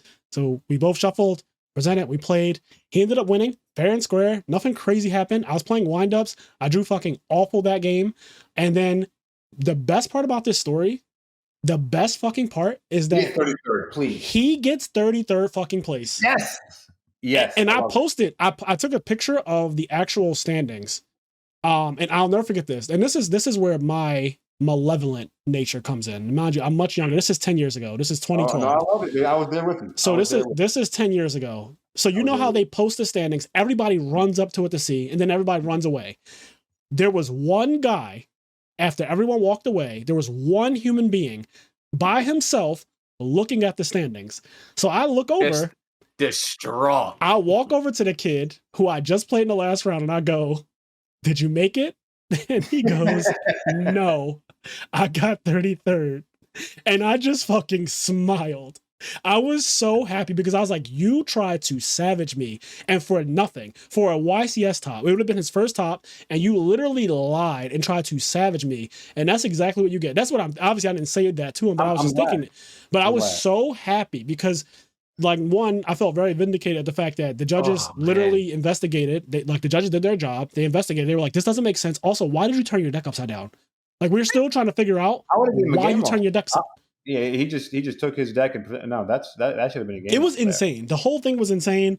The people in the crowd were vouching for me. Like, Frazier didn't do a single thing. Like, he just shuffled his deck. We watched. He didn't even. So I have this thing, Nizar, and I did this a long time ago. Like, after I won, I realized that I didn't want to be labeled as a cheater or anything like that. So I shuffle people's deck face down. I've been doing this shit for over 10 years when I play Yu-Gi-Oh! If you ever watch me shuffle, I'll do this shuffle where I literally do not turn your deck on its side because I hate when people do it to me. I hate it. I literally, if you turn my deck on its side to look at my bottom card, like, I will literally grab my deck back, randomize it again, and then give it back to you and tell you, do that again, but without looking down this time. Like, I am super anal. Everyone who's ever played me has, like, known that I stare directly at you while you shuffle my deck. I look you dead in your eyes. And if you look down at any point, I take my deck back, I shuffle it again, and I'll tell you to do it again without looking down. I am very aggressive about it because I hate the idea of someone trying to manipulate the randomness of Yu-Gi-Oh! Like, you cannot manipulate the variance. So I don't like to pick people's deck up on the side and shuffle it and all that stuff. I just do this little face down shuffle that I do, and I'll give you your deck back. So I was doing that, and for him to say that, like, I fucking magically David blamed his deck, I was so angry. But yeah, that was my, like, little aside about Yu-Gi-Oh! And just how people just say anything. I don't know if he actually wanted to savage you like that. I don't know if because his plan sounds so bad. It's terrible. It was a terrible idea. Maybe he was just that nervous and everything got worked up, and he was playing against a YCS champion that's playing super smooth and clean. And I'm telling you, it happens. Where you beat somebody and it's everything super smooth and clean. It doesn't look like reality. You don't look like every other opponent, so they have to think something's up. Why is it so different? Why is this person playing so clean? Why is everything coming out so fast? Why is he so confident in his play? Yeah. The way you present yourself, the way you carry yourself is going to give that impression on people. That's all I've gotten from people is that kind of impression where it's like, why is it like this? Why does it feel like he's propelling himself so much higher when he's actually playing this? Why is this? Because, like, you're taking it more serious. You have a cleaner mat, better sleeves, shuffling better, more courteous, all those things. He does some egregious thing like that. Obviously, he's not used to opponents like you. Where you're good and you play against other good people and the match is like that and it's a gentleman's match and no one's savaging each other, things like that happen. Yeah. People get trusted, people are clean, but then you get those people and things like it's happened to me. It's happened. People have just said things, and one guy called over a judge and just wanted us to get deck checked before the match and things like that. Before the match? Yeah. We sat down, and he didn't sit down right away. He was already talking to the judge. Sat down. We got deck checked that round at a regional. Wow. Yeah. He just wanted it. Yeah. See, that's the type of stuff that make me know. I mean, listen. I didn't ask him anything about it. But he said, "Oh, I just wanted to make sure because I felt like my deck list wasn't whatever it was." We were like 5-0 at a regional. Yeah. He decides to deck check himself now. I think he just wanted to beat me and hope my sleeves were marked and didn't want to play against me and get cheated and lose, I guess. So came back clean, and that's what it was. He had to hold that. That's how it is. There's a lot of things like that. You'll notice that, and when even at locals it happened like that. I had a guy do that, and it's amazing to me that people think that there's so many cheaters like that, even at a local level. There's almost no prize. What do we? Yeah, that is crazy. Even regular real Yu-Gi-Oh, like YCS, the prize isn't really. It's not worth cheating, guys. It is just not worth cheating. The reason for all of this is just as competitors, as you wanted to compete, you wanted to be the best. You wanted people glory. We play for fucking glory. You wanted people to ask for your advice and your opinions. And that's what you wanted as a professional Yu-Gi-Oh player. You wanted that kind of status. If you cheat, you don't even have that in your confidence anymore. If you actually don't have the glory in your head, nothing comes out of it because you didn't get anything. You get like a PlayStation and some prize cards that you sell for like up to $1,000 maybe. The first ones I sold for like nothing. You and me both. You're holding the same prize cards I got right there on the left. Yeah. And they were worth nothing when we sold them. And now they're worth tens of thousands of dollars, but I'm sure. That's besides the point. But when we won them, they were trash. Yeah, I got close to nothing. Sean got better than I did, and whatever it was, the prize you weren't. We never play Yu-Gi-Oh for prizes. Everyone who's ever played Yu-Gi-Oh, Yu-Gi-Oh for fun, friends, and competition. Yes. If you're going to cheat, what's the point? What is the point? Because there's no prize to win. If you're going to cheat, play a game, and I'm not going to say it, but play a game like poker where the money actually matters. Yeah, I know what you mean. Like that. I'm not saying go be a professional poker shooter or something like that, but like it's not worth your time and fucking effort to do it in Yu-Gi-Oh. For pennies, and the glory isn't real, and because if you ever get caught, no one's gonna credit anything to anything.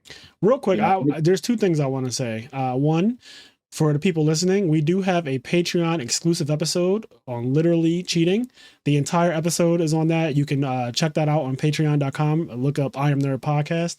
But yeah, there's a whole episode on cheating, and we actually list a couple of cheaters in Yu-Gi-Oh's history and like stories that I've witnessed and stories that have been told to me and all kinds of stuff delving with cheating. So if you're interested in more of this type of conversation, check that out. The other thing I was going to say though, Nizar, is that when I listen to you speak from your old mindset when you used to be a god, it sounds to me like your skills translate into modern Yu-Gi-Oh actually.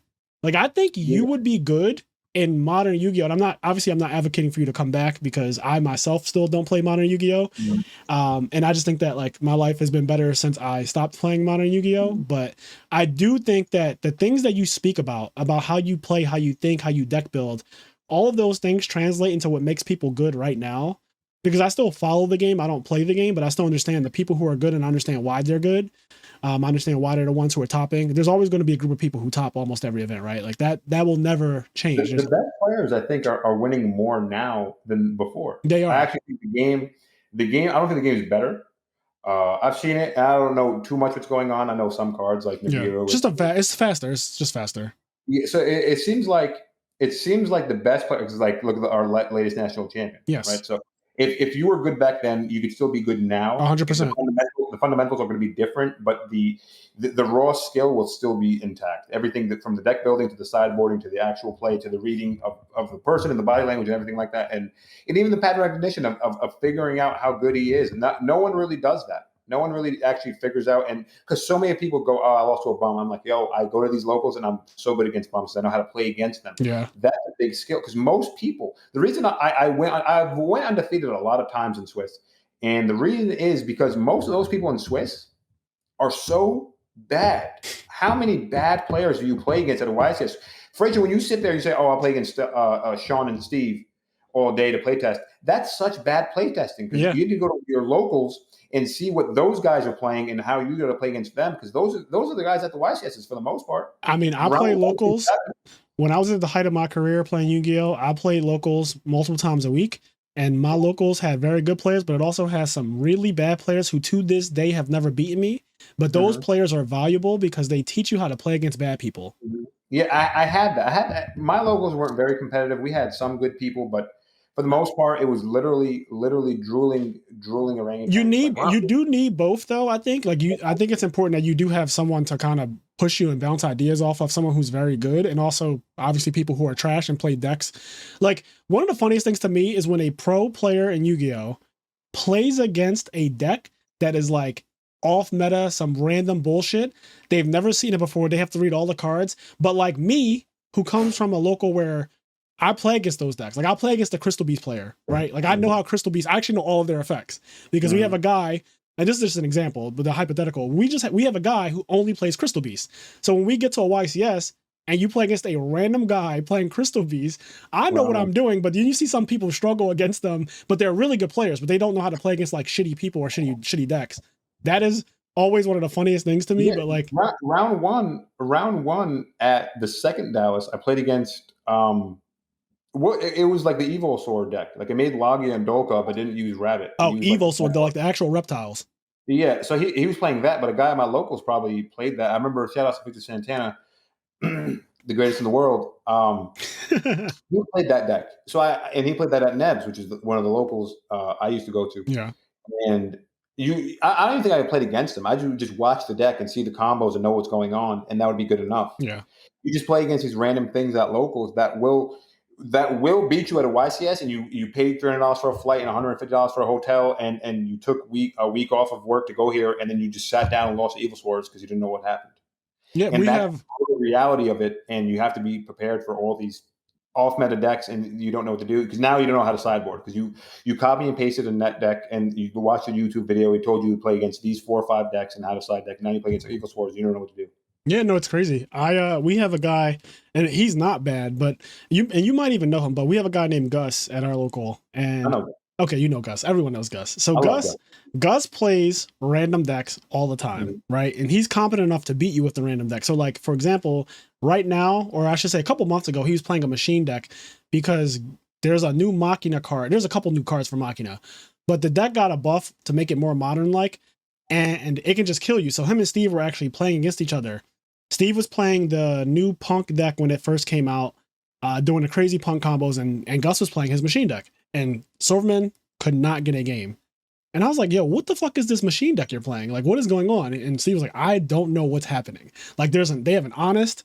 They have like a fucking Earth Honest that's searchable that brings himself back every time you kill a monster in battle. So like, literally you use it. Imagine Honest said, discard this card, gain the attack of the other monster. And then when your monster applying this effect destroys a monster in battle, return this card to your hand. That's what it says. Like, this card is fucking continuous Honest. Yeah. Fucking card is crazy, right? So like, he's beating Steve. They're going back and forth. And I was thinking to myself, this is an example of a situation where you could play this at a YCS. Like, if Steve played this guy playing that Machina deck at a YCS, he would have no idea what's happening. He would have gotten 2-0'd and be like, yo, the Machina deck might be nice. I have no idea what to do. I don't know what to side. Like, he just killed me. But it's important that you have these experiences. And Gus is one of those people that around our area, he always plays. Like, right now, because it's new and it's expensive, he's playing Sprite. But the second Sprite becomes the absolute best deck in the format, he will not be playing it.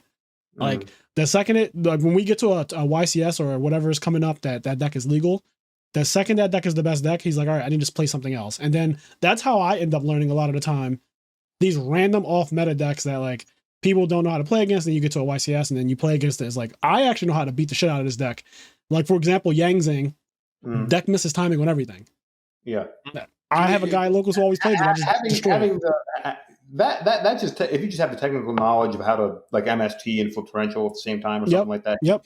You know how to just like board wipe and stuff like that. If you just have the technical play, you can beat these kind of people. And then if you just have the fundamentals to learn how to play against the bad decks and the bad people, you'd win a lot of rounds because most of your opponents are going to be bad. So if you practice at locals, don't practice against the pros because those aren't the people you're playing every single round. 1 through 7, you're going to play against like 6 people that don't know what's going on. You know what I'm saying? And then if you want to be 7-0, you're going to have to beat the one good player. You know what's interesting? You just have to know how to beat the bad person. What's interesting is that I've found the longer I stay undefeated, the easier the tournament is for me. Yeah, because you're playing against better people. Like if I am 6-0 at any event, which has happened a couple times, I feel like those are my easiest tops. Whereas when I lose round 1 or 2, it's not difficult because, if I lose again, I'm probably out. It's difficult because the people I play are I play like some of the craziest players when I'm X-1. But when I'm literally undefeated, I play against a guy and I'm like, how did you make it? How did you, point the 5 people out who you beat? Like, please show me the 5 humans in this room that you beat with that deck playing the way you just played me, because it's like baffling. You'll play somebody at 9-0 and you're like, how the fuck did this guy beat 8 people? What's happening is he's playing against the other people that aren't as good as you. Yeah. And they don't know how to play. He's playing against Steve that doesn't know how to play against a machine deck. Yeah. You know what I'm saying? It's playing against things like that. It's crazy. If you have the experience in the actual fundamentals to be a bad player, it's easy. Because I've seen that a lot. I've finished day ones of YCS in nationals undefeated a lot, and it's because people are so bad, so bad. And once they get to 6-0, 7-0, and they're feeling confident and great, and because now they're not as tight. Yeah. Now they're more comfortable with it. They're happy. Their friends are coming over, giving them a high five. They're at table 1. You know what I'm saying? Oh shit, table 1. And then they get to a feature match. And this is where I excel because they choke. And I forgot about feature matches. How do we not talk about feature matches? You have to bring up ours because ours was amazing. Which one? The one in Dallas? Dallas, yeah. Yeah, that one got a lot of. That was the whole room was there. The whole room was there. We can talk about that. Let's talk about that after this. A lot of these people. Wait. Before we hold on, I want to point out that the podcast started with a question that has not been answered, and that's why you don't play Yugioh anymore. What Konami did to you in your second ban. So before we do the next topic, we got to round out the first question. Okay, that's crazy. Let's get back on track. Okay, so that was the first ban. So I was banned for a year. That was the first ban. Fucking crazy. I reapplied after that. Got back in. The second ban, and this is why I think most judges are assholes, because they just have this authoritarian mindset where they're like police. Yeah, and police have the same mindset too. So, but in reality, all they are is just like a fat Yu-Gi-Oh player in a shirt, right? It just says judge. Because they see me, and now they can flex their muscles and say, if I do something egregious to Nizar, then I would feel more powerful because I could take this high status man and embellish something into him. And whether it's a ban or a punishment or making him go from here or there or not making him talk. So I'll tell you what it is now. Okay, I went to a regional in Jersey. It's me and Sean, of course. What year is this? 2014, I think. Quill Forts? My friend was playing Quill Forts. Yeah, that is 2014, 2015. I remember what happened was he didn't pay for a scout, and then me and Sean started talking about that. So he's 6-1, 7-1, something like that. And he's on the way to doing well at this regional. Mm-hmm. And he in game 3 playing against his opponent. And he at some point doesn't pay for scout. Me and Sean are like, did he forget? Is he being greedy with life points? Whatever it is. We're just talking about it. A few feet away from the match. And there's a judge watching the match. And the judge knows who I am. He knows who Sean is. He already said something to us before. Oh, hey, how you guys doing? This, that.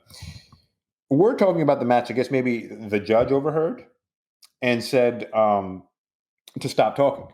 I took that and in his tone and the way he said that, I didn't take it lightly. I then say, okay, I won't say nothing, whatever. The judge starts talking about the match to somebody else. I then tell the judge, stop talking.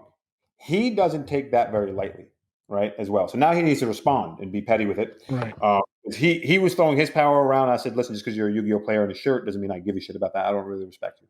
I'm already at the tournament. I don't really care what they do. Yeah. So what they end up doing is getting the head judge involved and then getting my friend that was in the match DQ'd. They tried to make me, Sean, and my friend Louis Hundo try to fill out the forms and stuff like that. I was like, yo, listen, I'm not filling out any of these things. Neither of my men. We're out of here. So he gets DQ'd. He won that match too. So he was like 6-1, 7-1, and he goes up to the pairings the next round, and his name's not on the list. So they don't even tell him he's DQ'd yet. He goes up to the judge. He goes, where the hell am I at? And he goes, hold up, let me get somebody else. Head judge comes around, calls me and Sean, tells us that. I go, we're not signing this. Long and behold, a month later, we're all banned. That's absurd. And just by association with me, Sean gets banned, and my friend gets banned. I was playing a match, and that was just because of my interaction with the judge. Because I didn't really care. I was already quitting Yu-Gi-Oh. I know what could happen. I didn't actually realize, just by association and proximity to me, Sean would also get banned. Yeah, obviously you would have, if you knew that your friends would have been affected, and he got banned because what it ended up being was. Because me saying that to the judge doesn't get me banned. What it ends up being is he exaggerates the story. Of course. And says I was cheating for my friend when I was talking to Sean. And he said, oh, he was telling his friend to pay life for Scout and stuff like that. And that wasn't true. So I get banned for cheating. Sean gets banned for cheating. And he gets banned for cheating. And this is my second time getting banned. And I'm like, all right, whatever. I've already lived without Yu-Gi-Oh for a year. I'm sure I could do it again. I was already getting more into video games and stuff like that. So I came back another time. And as you grow and as you really develop and see what life is, you don't have time for card games. And you realize that even if I did actually love Yu-Gi-Oh, because I love Yu-Gi-Oh as a game because of the people in the community. Yeah. I hate the actual like organization and how corrupt the judges are. Because I came back again and I think it was YCS Chicago, and I went 9-2, and I had really bad tiebreakers, and I knew that because I lost round 1 to some bum. And as they're calling down the names, me and my crowd are all like, "Oh shit, already get a call." We get to like 25, 26. We're at 30, 31. We're all holding tight. Hopefully, I made it. 32 gets announced. It's not my name. Yeah. Head judge then goes, and in 33rd place. Oh shit! The only person with the qualifying amount of points to not make the top cut, Nizar Sarhan. And they just single me out there. And this entire tournament, I probably didn't even have a single judge call. This entire tournament, I've just been playing Yu-Gi-Oh. Yeah. And I get 33rd, and they then decide to single me out, maybe to embarrass me, maybe to make it look a certain way, maybe to be like, haha, fuck you, you know? Wow. And kind of like how you did that to your opponent, but like your opponent savaged you, so you had the right to do that, and it was great. It was just it was so it's safe to say you've had some very unpleasant exchanges with the judges and like honestly Absolutely. Just Yu-Gi-Oh events, because I was wondering where the tone, like I'm gonna just say the bitterness has come from, and the way you talk about like the judging staff and the things that have happened to you, like what you're telling me in this podcast, honestly sounds fucking crazy. And I would be every bit as angry as you are, because Absolutely. It just sounds like you've been treated differently. So like my first ban, my opponent that's also playing me for money doesn't get banned. Yeah, which is absurd already. That's already like enough for me to be like, fuck this. My second ban was exaggerated because a judge wasn't able to, I guess, tame me at that time, and then made it so my friends had to get banned. So it's not like, oh, he got banned twice, he's cheating, oh, he's a bad person. It's just I don't respond well. You've never been banned while playing somebody in an actual YCS match. Like you have not been banned for a deck check. You have not been banned for a sleeve. I've never gotten banned for something in tournament. I've always gotten banned because something outside of the tournament. And that's what I'm saying. They pulled their muscles to make an example, because I'm not even a Yu-Gi-Oh player at that time. Whatever tournament I was at, I was already dropped, and I was just in the room. Yeah. And then me talking to Sean, and then the judge feeling that way about what I said to him when it acted in that situation, because he didn't pause the match when me and Sean were talking and say, hey, you can't talk, or hey, I think this guy's cheating because you got advice. After the match was said and done and the slip was signed, they then went back, did something. They I guess DQ'd him and gave the other guy the win, and then posted the pairings like that, and then tried to ban us and got away with it. That's just been my experiences. Yeah, with judges. And you're speaking from this is your truth. And the judges look at me in that way because of all the rumors, because of all the things, like the sleeves, the Luigi hat, the no regional tops, the winning out of the blue. What's the sleeves? You've mentioned the sleeves like 8 times now. What's the sleeves? Like these like 5Ds sleeve or something, some like Blue Eyes Dragon sleeve or something like that. I had some like little kid sleeve. They weren't the PC whites. Okay. So, like, the top cut. And you had young ball sleeves. That was the first YCS they started doing that. Yeah. Maybe the product wasn't moving. They were like, let's just get these let's just make the product wasn't moving. Right. So like now it's on pictures in the Yes. feature match. And all the sleeves that are selling are PC white. So yeah, now it's on pictures of the feature matches. Oh, I want to be like that guy that's in the top cut. Makes sense. Marketing. Use those sleeves. And so they're doing things like that. So then they see this young kid with no regional tops, no credentials at all, no other tops at all, using these sleeves. They have to assume I'm just a lucky kid. And then once I make it so it doesn't seem like luck because I keep doing other things at other events, they have to then go, he's cheating because you couldn't go back to the. So everything just came full circle to give me a bad image, and the judges took advantage and they could exploit their power. And here I am. And that's why they're all like that. It's the same thing. Anybody, because like, what's a judge? It's a Yu-Gi-Oh player that wasn't good enough and didn't want to compete because that's way better than being a judge. Being a competitor, you flew there and you got nothing. You'll fly to a YCS to judge and get nothing as compensation. For you to go to work and fly, you're gonna get nothing. What did you get for judging a YCS? Packs? I actually don't know 100%. I'm not even going to try to guess because I've never done it. I know the one thing that they usually get if they traveled very far to kind of help with it is a special mat.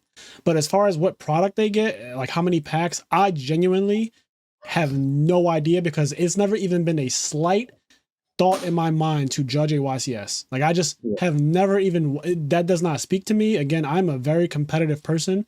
I'll play Yu-Gi-Oh for the glory.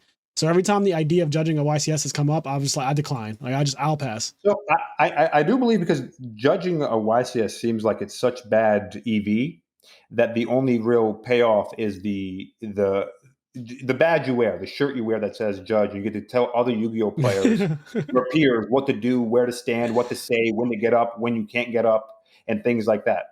And they ask you questions. You tell them the answer. That's what they want because they were probably just like a fat Yu-Gi-Oh player that sucked and said, "Oh, I want to learn the rules and do all these things." I can tell these Yu-Gi-Oh players because at no point could like a sloppy bad Yu-Gi-Oh player ever best me.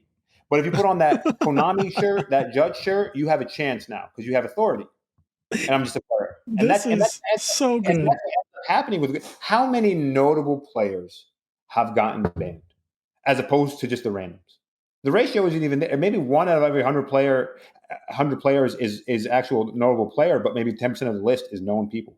Yeah, I would say a lot of it is known people. I mean, when I look at it, there's something about it. When you're known, you're more prone to getting banned. So once that's the case, it's not just a justice system where we ban cheaters and ban people that are stealing and ban the bad. No, it's if you're known, we're going to make an example out of you. Bro, at one point, Billy Brake was banned. At one point, Jeff Jones was banned. It's crazy. And honestly, those are two players that I don't think that they did anything. Well, I know Billy got taken off after a couple weeks, maybe a couple days. Like he was banned and then he got unbanned. But the fact that Billy was up for consideration to be banned, like, you know, me and Billy have had our differences, but at no point do I think that Billy is some kind of savage cheater or would do anything to collude or anything weird like that. Billy loves Yu-Gi-Oh more than probably any human being I know. And so like when he got banned, I said, oh shit, this is like, they'll fuck, like anybody can get it. If Billy Brake can get banned from Yu-Gi-Oh. When you ban somebody of that high status, a lot of people are going to hear about it. A lot of people. It spread, bro. That was the talk of the town for like a month. For a month, Billy Brake being banned was like the biggest story in the world. They're going to respect. The other people are going to respect Konami even more.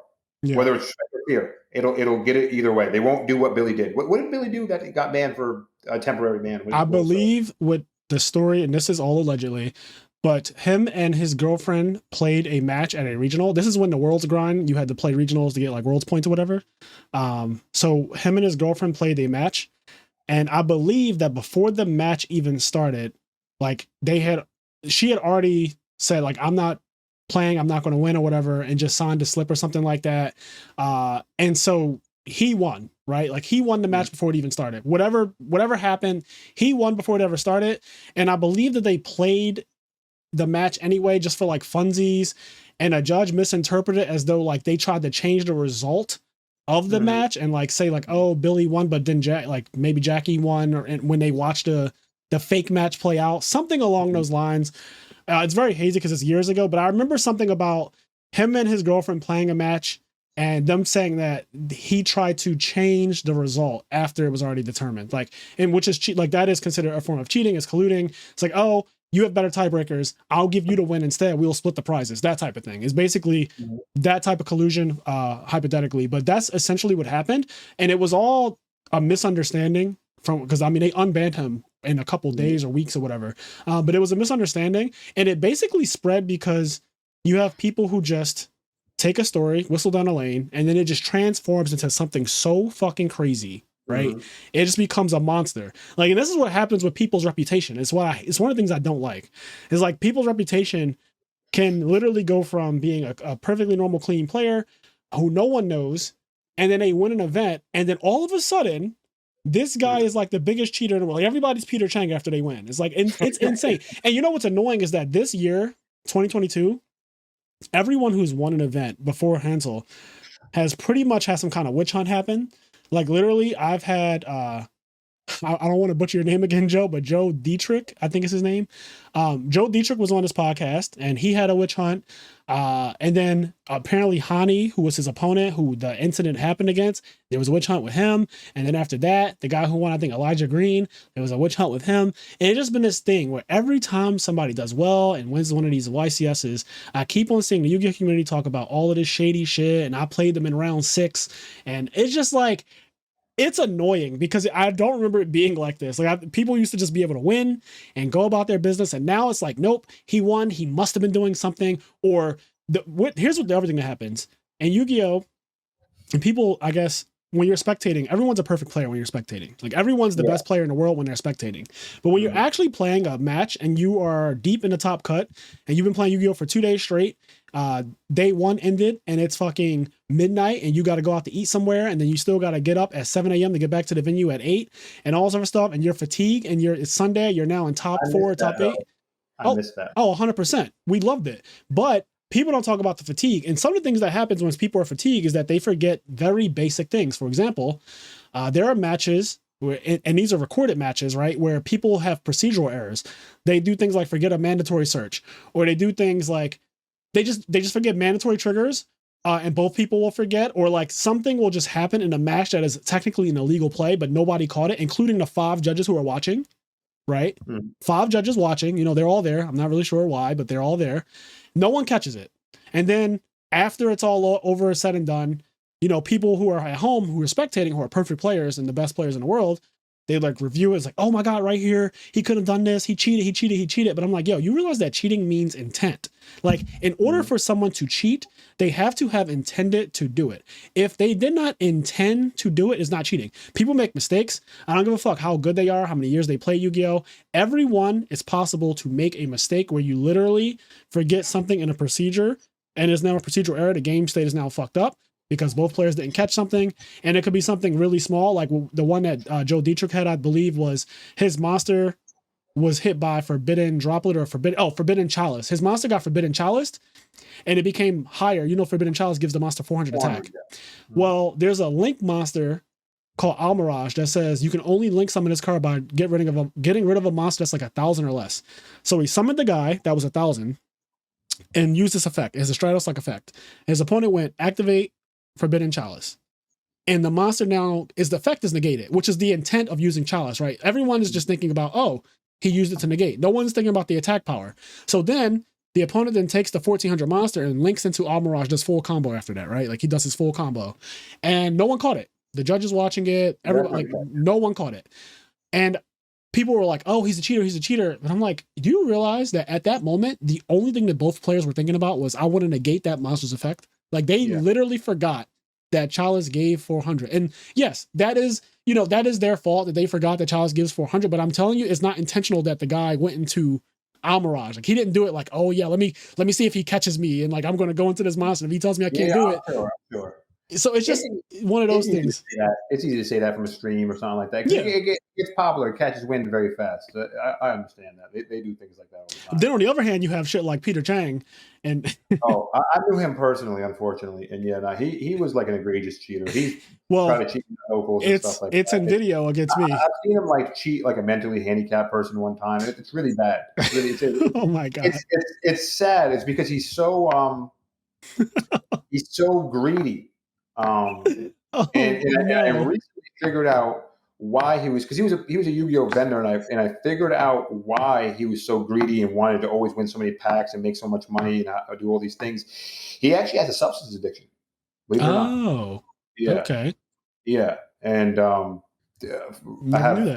have colleagues that are friends with him or no friends of his and have mutuals, and they say he still maintains it. Well, listen, I'll say this about Peter. There's a very infamous match that everyone knows about on YouTube, me versus him, where he gets double, like he gets a game lost game 1 and a game lost game 2 for basically like, doing stuff that is illegal. Listen, he's so used to doing things like that. He just gets away with it because he goes and he's good against bad people too, but for a different reason because he knows how to cheat against bad people. Yeah, I always say that the best cheaters in Yu-Gi-Oh, they just cheat. They call them fish. Like I learned this from another podcast, the TCG Experience. Shout out to Jake Quincy. But they call them fish. Like the regular people who are not known players, who are not the best players, the people who you just play rounds 1, 2, 3, and then sometimes round 7 because who the fuck did they beat 6 rounds in a row? But like they did it. Those people are called fish. And so they just cheat all the fish. Like if you just, oh, who are you? Like, where'd you come from? Whatever. Like, oh, this is my first YCS. Like that guy's getting cheated. Like that guy, 100%, Peter is going to sit down and be like, yeah, so you're not winning. Yeah. He'll make sure of that. Yeah. He should do things like that. We caught him on camera once. Well, that's the thing. In that match, is being recorded and he just he got cameras on locals once stacking and stuff like that. Oh man, it's funny. It's quite funny.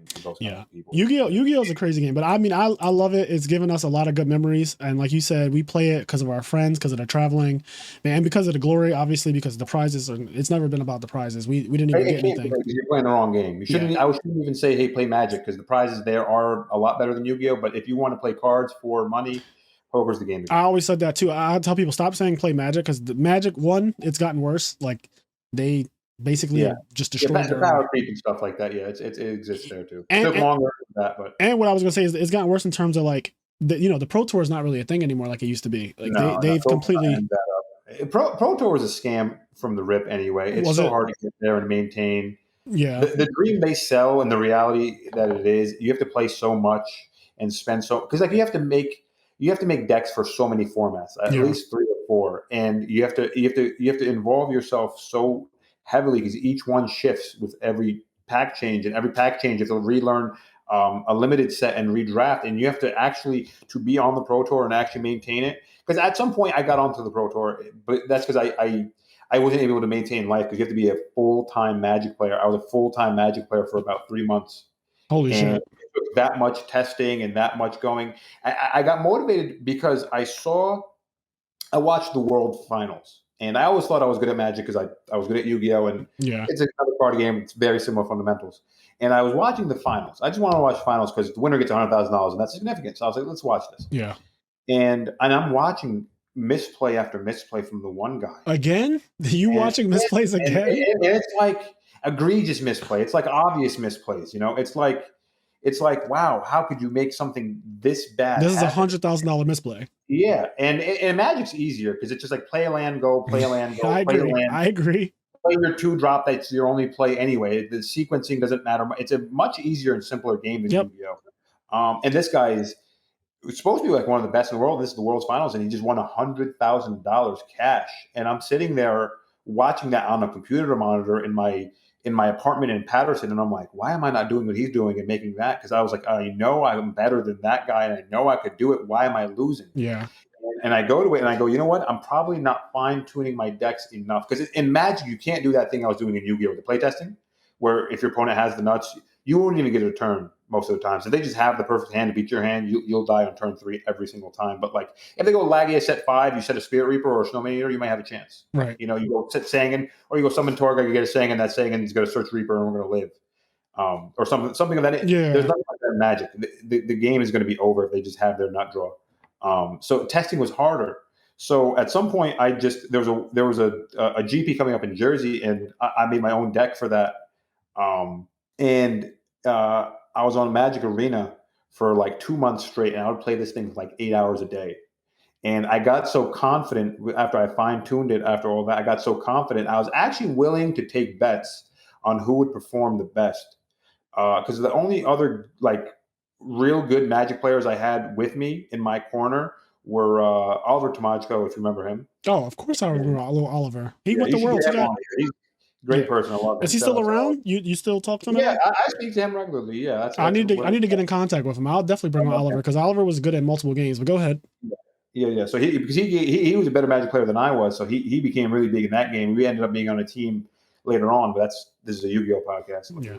Well, it's actually the thing is gaming podcast. Yeah. And I actually want. I have a good Smash friend I want to introduce you to. So, I play tested a lot for 2 months, and I was so confident. I was willing to take bets on whether or not I would do better than certain people. That's how confident I was.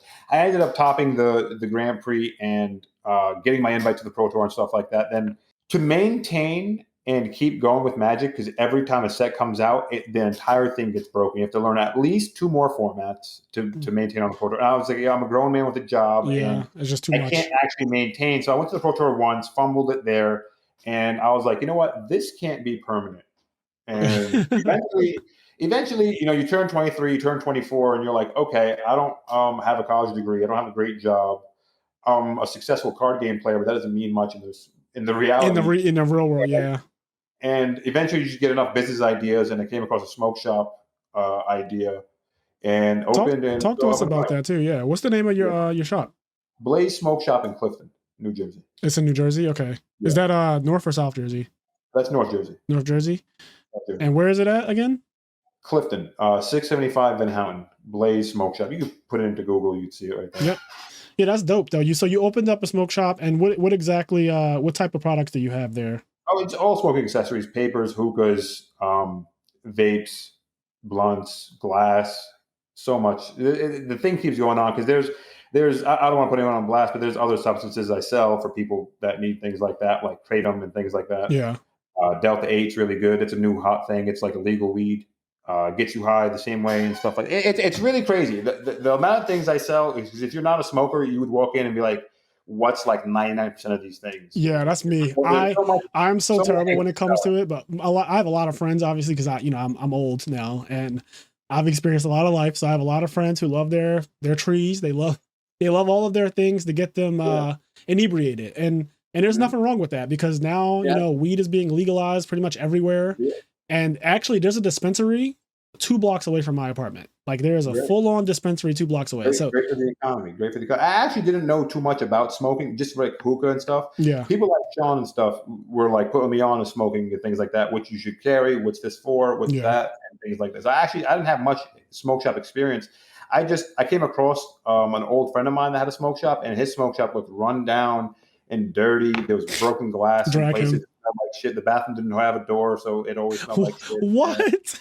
Not the bathroom didn't have a door. He was driving like a brand new Range Rover and stuff, and had a house. And I was like, "Yo, bro, you're well, because he didn't put any money into the shop. Your business looks like shit, and it's up and running, and you made enough money from this like shithole."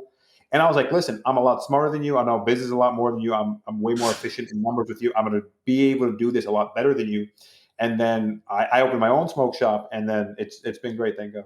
I'm very glad. Damn, hell yeah. Yeah, I'm glad for you, Nizar. I'm very glad that you found what you want to do, because I think that one of the hardest things for Yu-Gi-Oh players, especially, and this is just speaking from experience, is finding where we belong in life outside of Yu-Gi-Oh, because we kind of tend to get lost in those years while we're playing Yu-Gi-Oh as like the only thing in the world. Oh, I've seen a lot of my. You know friends, exactly what I'm talking about. Their whole life. A lot of my friends now. Listen, I talk to you guys every day, guys. You know who you are. You guys fell victim to this. You guys were Yu-Gi-Oh players. We're all Yu-Gi-Oh players. No one came and picked up the pieces. You just kind of drifted away, and then we're now sitting here in our 30s. Yes. And it's not looking great, because we're going to be sitting here in our 30s, and then it'll be 40s eventually. And where are we now? Yeah, you got to figure something out. I had the time to sit back and relax when I was banned and really realize, like, yo, what's life without Yu-Gi-Oh? You can still keep up. You can still talk to your friends. And I did that for a few years. And shout out to all of them for even keeping up with me. You realize you're there for the friends anyway. Yes. Maintain your friends. Still travel to events. Don't even play. Just go there and hang out. Keeping up the game, it's if you want to be competitive, sure, it's going to be hard to keep a job or a business or a family or relationships or anything like that if you're going to actually be playing and competitive. Yes. That takes a lot. That's what I realized. I can't do that. Hours a day. I would come home from school and put my book back down and pick up my Yu-Gi-Oh deck and just start shuffling and playing against the guy that draws the best every game. I would do that every single day and 3-4 hours a day, put the radio on and keep doing that just to get my skills up. But if I were to do that today, I don't have time for anything. I have to call someone else to come watch the shop while I'm here doing this podcast. Listen, it's tough to be a good Yu-Gi-Oh player, good card game player. It is. And speaking as a person who was on that grind, who was topping everything and doing really well, and speaking from one to another, it is difficult. I concur with that because you have to put in a lot of hours to stay at the top. You can't just pick up a deck, show up at an event and expect to win realistically. Like realistically, it's just not going to happen. I don't care how good you used to be. Like I could not just pick up Sprite tomorrow and be like, yeah, I'm going to go win the next event in Niagara. Like that's not going to happen like that. I would have to play test for hours and do a lot of research for hours. And now that we do this podcast, which is something that I love doing, being a content creator, which I never realized that I would like this, but hopefully I can get back on this another time. 100%. This is something that I love doing, and I didn't know I would like doing this so much, but this takes time to do a podcast. People think that we just get on here and talk, and it's really not that simple. Honestly, the episodes that are not Yu-Gi-Oh players, there's so much research that has to go into it, and also absorbing content. Like in order for me to do an episode on, let's say, The Boys, right? The show is like really popular, but I have to watch 3 seasons of this show to even talk about it on a podcast. We watch so much media, we consume so many things, then we talk about hot topics and stuff like that. It's just a constant stream of media that you have to absorb and then be able to speak about it articulately so that you can actually have people interested in what the fuck you're saying. Otherwise, it's like, what's the point of doing this? So it's not easy by any means. And I was thinking to myself, if I ever wanted to be a competitive Yu-Gi-Oh player again, something would have to give. I'm a full-time accountant, right? So like I am fully an accountant. Like I've been an accountant for 10 years. I am a full-time accountant. And then I also do podcasting twice a week. And then I also occasionally play some Yu-Gi-Oh Edison format. Usually on Thursday nights, I go to locals, hang out with Sean McCabe, Silverman, Gus, all those guys, great guys, Leon, everybody. Hang out with those guys, go out to eat. That's my once a week thing. Get to play some Yu-Gi-Oh, reminisce on the old times, and that's it. Like that is pretty much the as far as my rubber band can stretch. I know people really want me to come back to competitive Yu-Gi-Oh, but the idea of what it took for me to be good back then, it's like I think about it and I get stressed out. I think about the idea of shuffling and playing on Dueling Book and talking on Discord to a bunch of people who have all these different conflicting ideas, and they're all good though. They all have tops, and they're like, yeah, this card is terrible, he's crazy. Like having to sift through all of that shit and then actually show up to the event, book hotel, book travel, like, book the whole thing, right? Like book all of that. It's expensive. It's a lot. Take off of work. It's a lot. Like it's a lot to make. Being a competitive Yu-Gi-Oh player or a competitive card player in general, and also trying to maintain a life outside of that is very, very difficult. So I agree with you when you say like you got banned and you realized there's life outside of Yu-Gi-Oh and you figure something out. And honestly, it kind of is a blessing in a weird way that you got banned, because one, honestly, winning 2 YCS, I feel like you got what you needed to get out of the game anyway, right? Like you are cemented. I'm very, very satisfied with that. Actually, I needed 2. A lot of people are satisfied with the one. Yeah. Like Timid, he was topping everything, and then 1 YCS and boom, vanished. Yep. Went on to real life. And my first win didn't feel it because so many people doubted everything. People were saying, I was like, I have to prove this again. I have to come up and compete one more time. And especially after Charlotte, where I go 13-0 and then play against Empty Jar and then lose like that. I was at the whole time just thinking, I'm going to just win this YCS. I'm on a roll. I haven't lost all day. Haven't lost yesterday. I'm beating good people, right? I beat. Shout out to Silverman because he's a good player. But man, you played our top 16 match at that Charlotte really bad. We'll talk about that at a different time. Silverman is great. Really bad. Really, I'm really ashamed. I thought you were better than that, Steve. But Silverman got 2 wins. To leave him alone. Leave my friend alone. Nothing but love for you, brother. I'm sure he's been on this podcast, right? No, we haven't had Steve on. I haven't had any of my. So anyone who lives next to me, so like Gus, Sean McCabe, Steve, Ty, like all of my friends who live really close, I have not had any of them on, and it's really because I have access to them at any time. So for me, it's a little harder to coordinate with people who I don't live next to, who I don't see at locals all the time. Whereas if I ever needed like an emergency episode or like just a real quick favor or something, I could be like, yo, Steve, hop on the podcast with us. It'd be really easy. He's down to do it literally whenever. So I'm in no rush to get my like closest core group of friends. You know what I mean? Word. Now I like Steve. I'd like to hear what he has to say. I'm sure. Steve is great. Steve, before the pandemic, he won the last YCS before they started doing remote YCSs. Like before COVID, the last YCS champion was him, Scott Page. Shout out to Scott Page. He was in top 8. The first thing you won. Shout outs to my man Scott Page. Scott Page is great. He was in the top 8, I noticed, and he's playing, I think, Monarchs. He played Monarchs when you won. And so Silverman, him, and Dominic Couch, who's going to be on the podcast soon, spoiler alert. Dominic Couch was actually also on the team with him, and they won the last YCS before COVID, which is crazy because Steve is an example of people like Hansel who can just come back to Yu-Gi-Oh! And win again. Yeah, like great. They're like, people are still bad, and they just win again. Keep the same fundamentals. People are still so bad. Yeah. I actually used to watch like Steve's YouTube videos and stuff because that was like when I was getting into Yu-Gi-Oh! He was like one of the latest SJC champions. Yeah. And I would look at that like, oh, cool, Lights War and Judgment Dragon seems great, and I just like that kind of deck. It seemed really powerful. It seemed really fast. I love drawing cards and things like that. And I would read his feature matches and things like that, and then I was like, wow, I really, really like Lights War. I want to be like this guy playing Lights War and winning. Steve is great. Eventually, you go to regionals or events, and you see him there, and it's just like, wow, it's almost like an internet celebrity. And then you finally play him, and you finally meet him. He's a cool dude. You know what I'm saying? I love that kind of thing. Nizar, I love meeting people and having cool people around. Nizar, I'm sorry to cut you off. I think that at this point we have reached 2 hours, and we should wrap up, and then we can bring you back for sure. Let's schedule something for the future. Okay. Because I still want to talk about our feature match. You said you wanted to talk about it. I have it up. I want to talk about that entire event. That entire event was a movie. Yeah, I want to talk about we got to talk about your first.